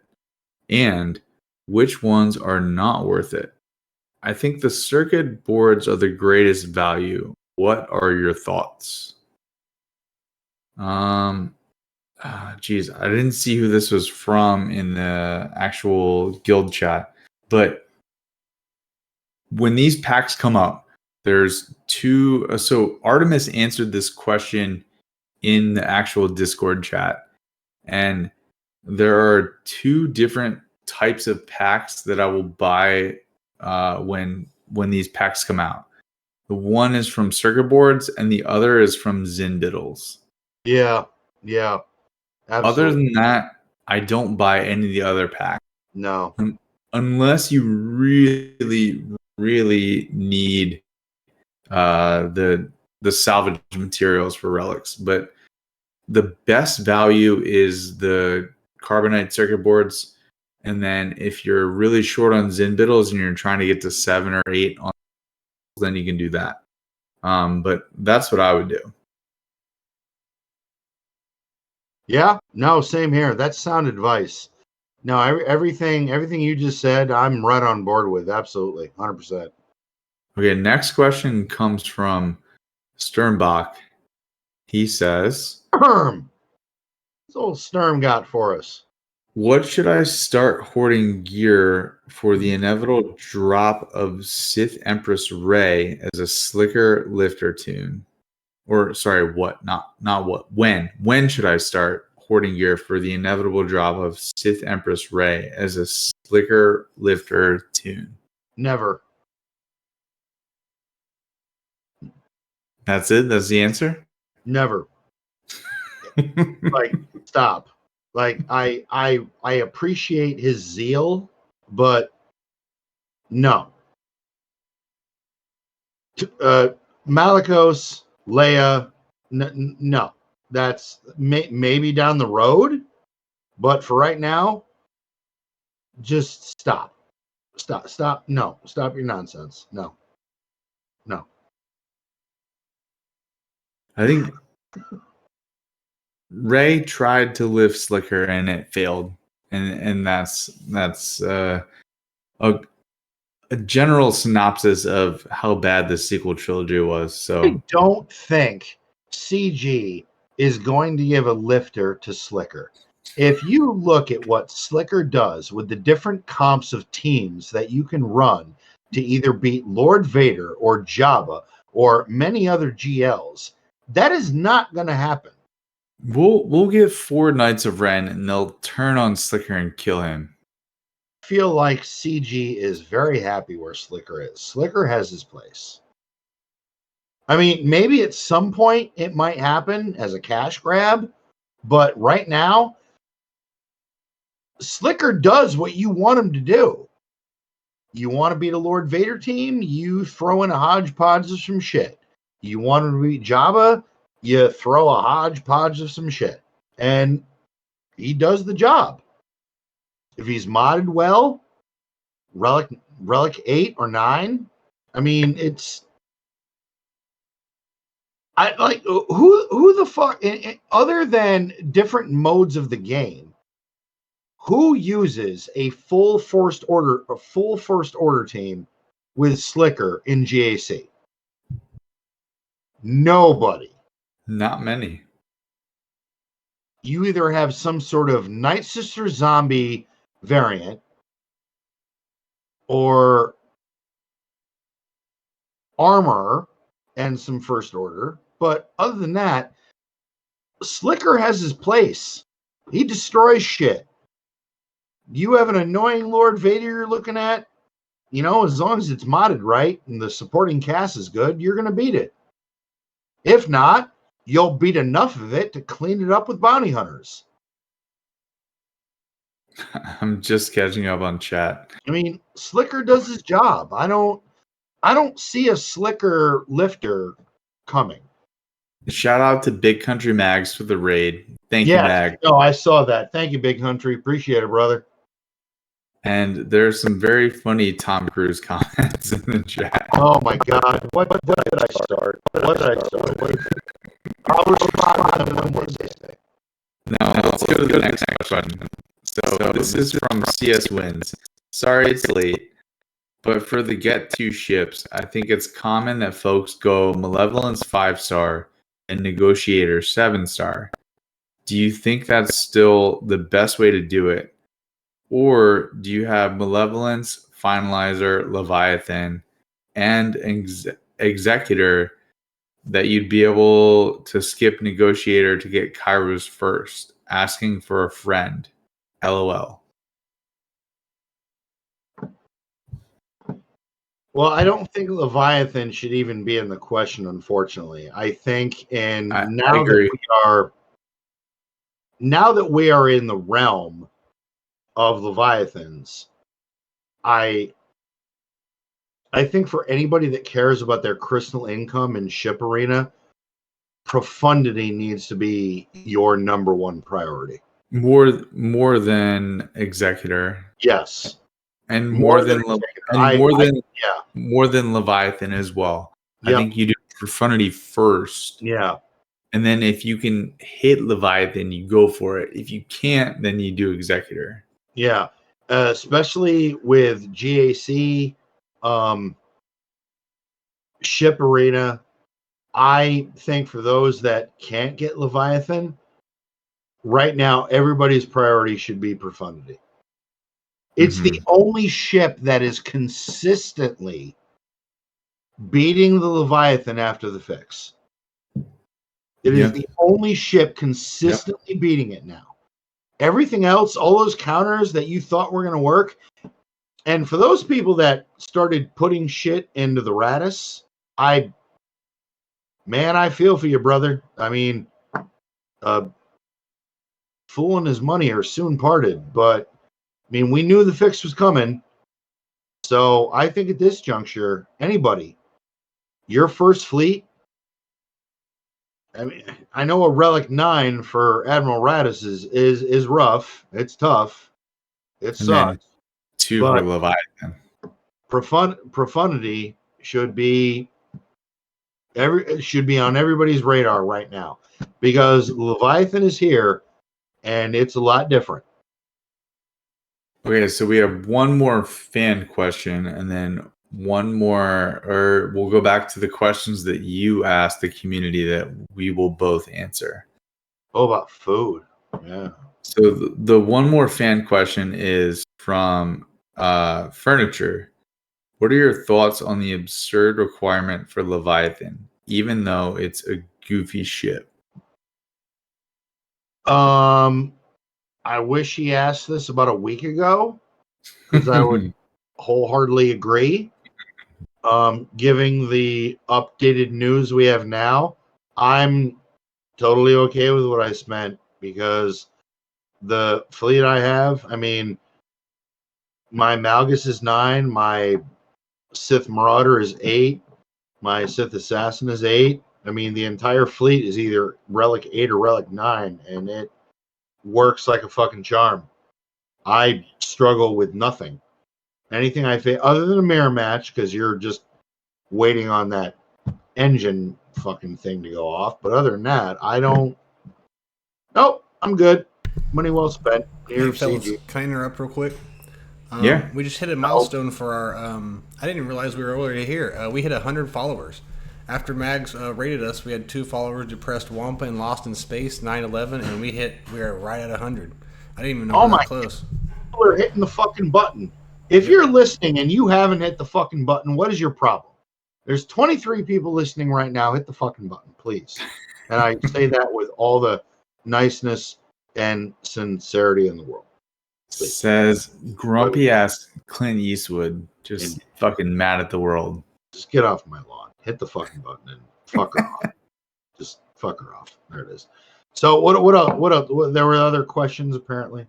No, that's all the fan questions, and now we're back to your question to the community about food, which I cannot wait to hear. I cannot wait to hear the answer to. So, and thin crust or deep dish? Logan? I'm a New Yorker. It's got to be thin crust. I've had deep dish. I've had authentic deep dish. I have been to Chicago. Another viewer kind of put it the best way that I could describe it. It's kind of like a casserole. You know, it's just there it is. Like it's piled on your plate and you just eat it. Tastes like a pizza. Looks like a pizza. But when you put it on your plate, you're like, all right, I need a spoon. I am from New York. I've been to New York City. I've been all over the state. I don't give a fuck what you say. You will not find a finer slice of pie than you will in New York. And thin crust with green pepper, sausage, pepperoni, maybe a little finely cut up mushroom. Yeah. Do you like your sausage thin or thick? Thin. And I see where you were going with that, and I still answered it honestly, even though that wasn't the right answer, considering how you asked it. But I tried to keep the answer in a food kind of context, even though you were baiting me to go somewhere else with that. You fuck stick, but there it is. So next. Fucking A, thin or thick. Of course, any woman likes a thick sausage. Get the fuck out. So I'm gonna point out the hypocrisy in your answer. You like a pie, but you like it thin. And if you liked a real pie, it would be from Chicago. Because that's a pie. All right, time out. This is where I'm going to correct you. Because in New York State, our terminology in referring to pizza is different. It's a cultural thing. It's a pie. Okay. Thin crust, perfect. Now, for other people in different geographically challenged areas, pie may be different. A pie may be a Chicago deep dish where you need a spoon and a fork and a raincoat and a fire hose to eat. In New York, it's different. You grab it, you fold it, you eat it, and you have a mouth orgasm. There you go. That's it.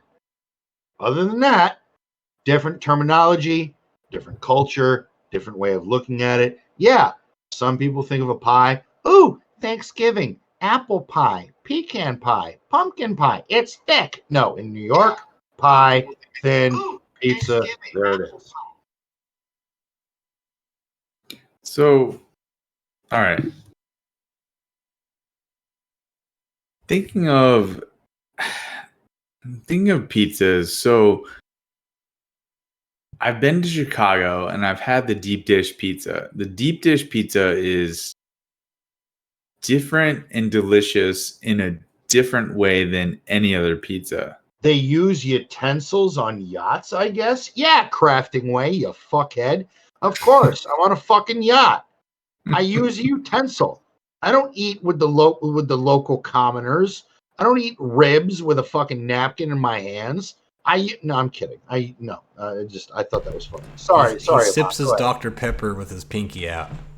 I don't drink Dr. Pepper. It's fucking Mountain Dew, motherfucker. So I'm gonna side with Logan here, and New York State has better pizza than Chicago. Yeah. Nothing beats a well-pressed pizza in a brick oven that is charred to perfection. Mm-hmm. That pizza is better than any deep dish pizza. That being said, a deep dish pizza is more like a pie. Sorry, New Yorkers. It is.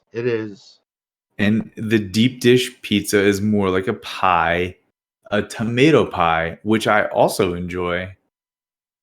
But I would rather have a New York slice than a Chicago deep dish. It's obvious you guys haven't had a Kansas Domino's pizza. It beats all that. Wait, whoa. Check fire freeze coming in over, you're coming in retarded. Did you just say Domino's? That's my favorite pizza. And the brookie there, phenomenal. This is coming from the man who doesn't use condoms. Oh yeah, I'm cut. I have a vasectomy. I don't need to. He doesn't use condom.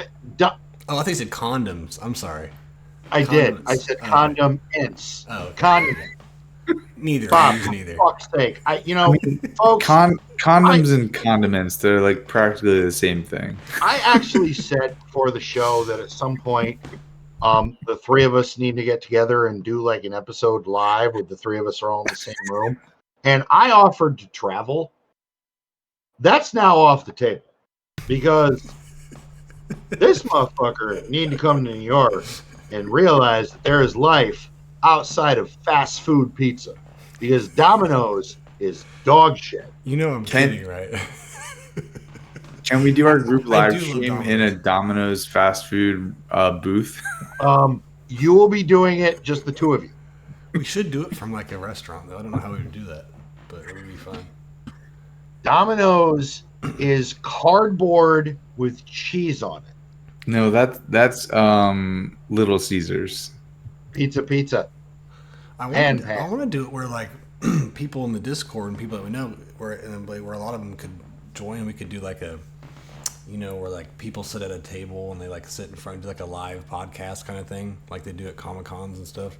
A lot of YouTubers. Chippy Chipperson Sparrow? No, dude, that's fast food pizza. You want good pizza, you gotta go down to the city, dude. No. Okay. Oh my fucking god! Don't lose sight of the end of the tunnel. We have two more questions that asked. Go ahead. People are talking about pizza, and I'm like, I live in this state. God damn it! Go ahead, Logan. Chicken thighs or chicken breasts? Dude, it depends on how it's prepped. I mean, okay, only I'm allowed to give that type of answer. So, well, the thing is that. Because chicken breast can be rather thick, it's chicken is a very dense meat, so it's kind of tough to marinate it or get flavor through it. Are we thick with a CK or thick with a CC? What? Can I get some English? What are we talking about? I only eat the breast. That's my favorite part. I like a little bit of the dark meat because it's closer to the bone, and meat that is closer to the bone is a little more flavorful. So it's also leaner, a little more tender. It's easier to marinate. I do like chicken breast, but if I prep chicken breast, I have to slice it a little more thinly, season it. I'm not going to go through the process, but I would say more of a thigh person. That's me. Shout I out to like Craft. breast. I do. But I think for flavor purposes, like I feel like any fucking jackass can properly do chicken breast. Properly cooking chicken thigh, you actually need to know temperature and know how to cook. Okay, so here's where I'm going to disagree. One, I'm going to disagree with you for two reasons. One, you don't know what a thick boy is. A THICC, double C, thick boy. I'm afraid to ask. You know what? I'm going to share a video to the Discord to explain what a thick ass boy is. Look, I don't want to see anything from Pornhub. I don't know what the fuck you're talking about. I don't know what is happening here. I'm hearing thick boy and I'm getting scared. I'm slightly nerve-wracked at the moment. Check your DMs. I sent a picture of one too. Oh God, I'm afraid to look. And my second point is it's easier to cook thighs because they have dark meat, and it's easier to cook dark meat and not dry it out. Whereas it's greasier. I agree. It is. It is easier to cook with. Yeah. And so when you have a leaner meat like a breast, it's harder to cook and not make it dry and rubbery tasting. So if you're a good cook, the breast is more tasty if you know what you're doing. I do agree with that. My only counter with that would be is that for people that may be in that mindset, the thigh can be a little troubling for some people because it doesn't need to cook as long, and some people tend to burn it.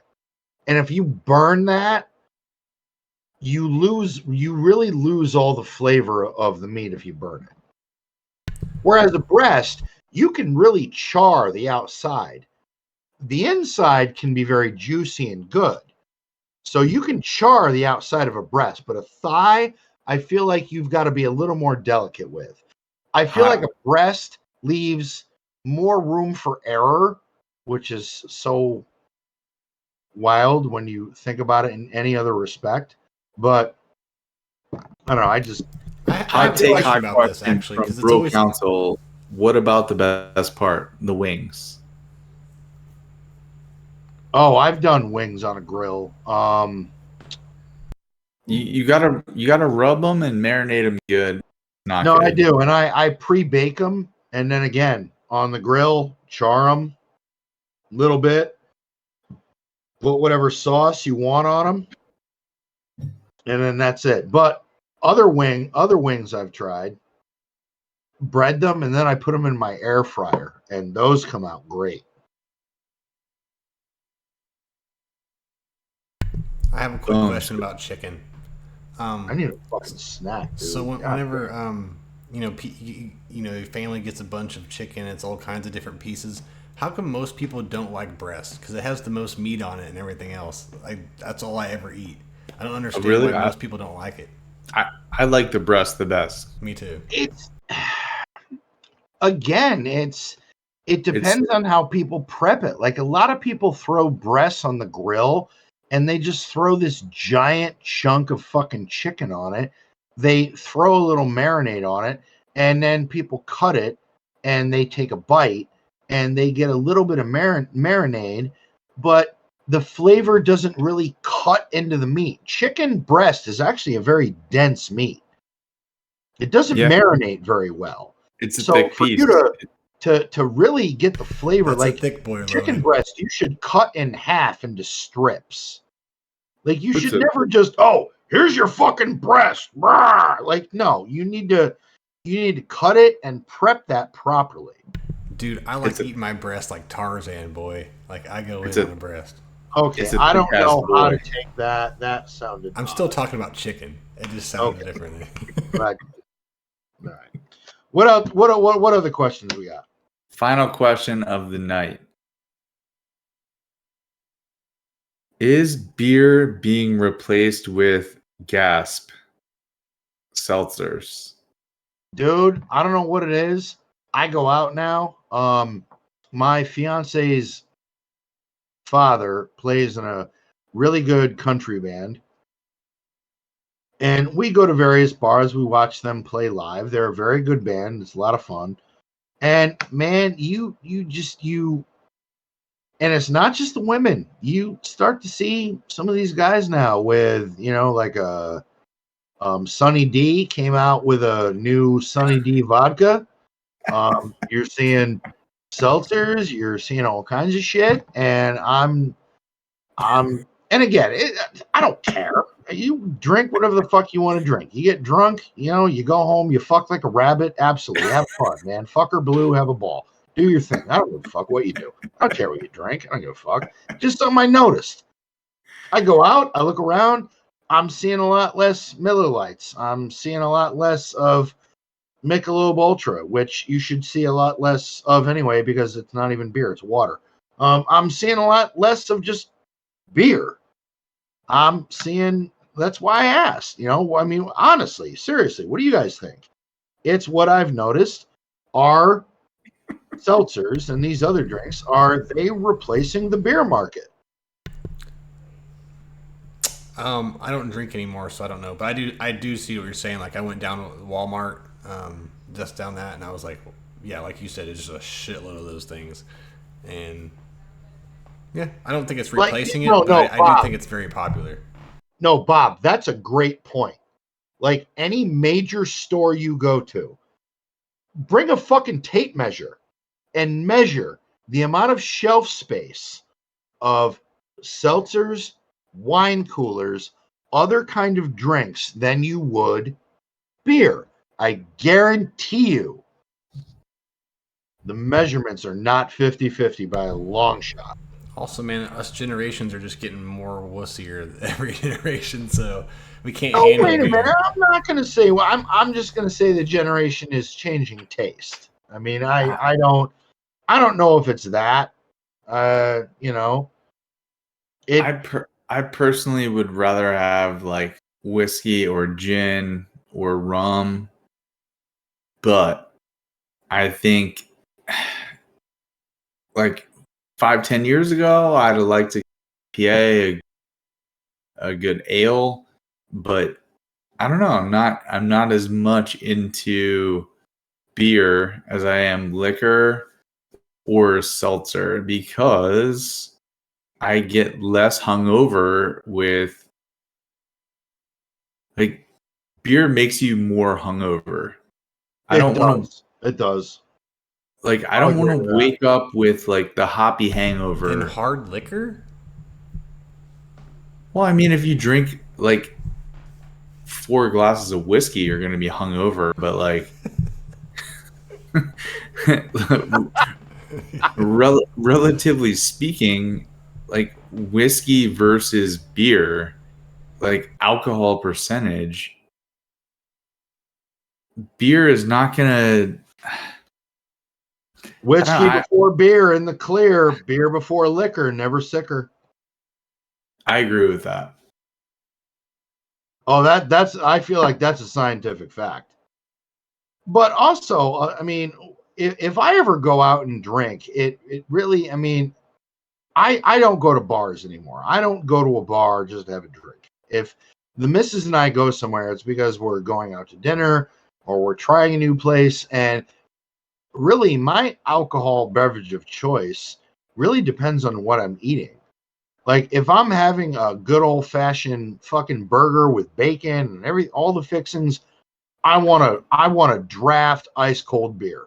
Maybe some peanut butter on the bottom bun. You're fucking no. I can't even. I won't even indulge that. If I'm having a good steak and maybe some greens, maybe a scallop, I would actually say a really good red Cabernet. If I'm at a restaurant and I'm having something chicken based, something light, I would go with a white wine. I don't know, I'm at the age now where if I go out and have dinner, my alcohol of choice, I mean, I always have a bourbon before dinner because nothing wets the appetite like a glass of whiskey. But while I'm having dinner, it depends on what I'm eating. Depends on what I order. But do I sit around and drink fucking seltzers? No. You know, if I'm going to sit around a fire and hang out or watch a live band play, I'm going to slowly sip on a glass of whiskey. Or bourbon. That's what I do. Well, that is it for the viewer questions tonight. All right. Well, I guess we should probably wrap this shit up then. I'm proud of you guys because there was only we two ate of up you. all the time. There was only two of you. There's usually like 4 or 5 every. There was no news, but we usually go about 2.5 hours, even with news and a bunch of people. You guys have made almost 3.5 hours. I know. That's why you had said earlier in Discord, like, this could be, or somebody said this could be a short stream, and I'm going, no, it won't. I'm proud of you guys. You did it. You did a good job. Yeah. We got it done. Would you like to talk about nothing for like 3 hours? That's what we do. What was I going to say? Avant, have you decided if you want to do a GAC tomorrow on this channel tomorrow night with me? I think I'm down, but I'll shoot you a DM tomorrow. Okay. Possibly we'll be doing GAC on here tonight. But all right, I'll let you guys close out. Hold on. He started the show. He's going to end the fucking show as a bonus to all of our viewers. So, all right. Well, thank you all for hanging out with us tonight. I appreciate all the support. We hit 100 followers tonight, and I can't thank you all enough. It's been great. We're only is this our 9th episode, I think, and already at 100 not subscribers, followers. So that's a really big deal, guys. We're kicking ass, and I can't thank you all enough in the chat either, and all the OGs. But yeah, 100?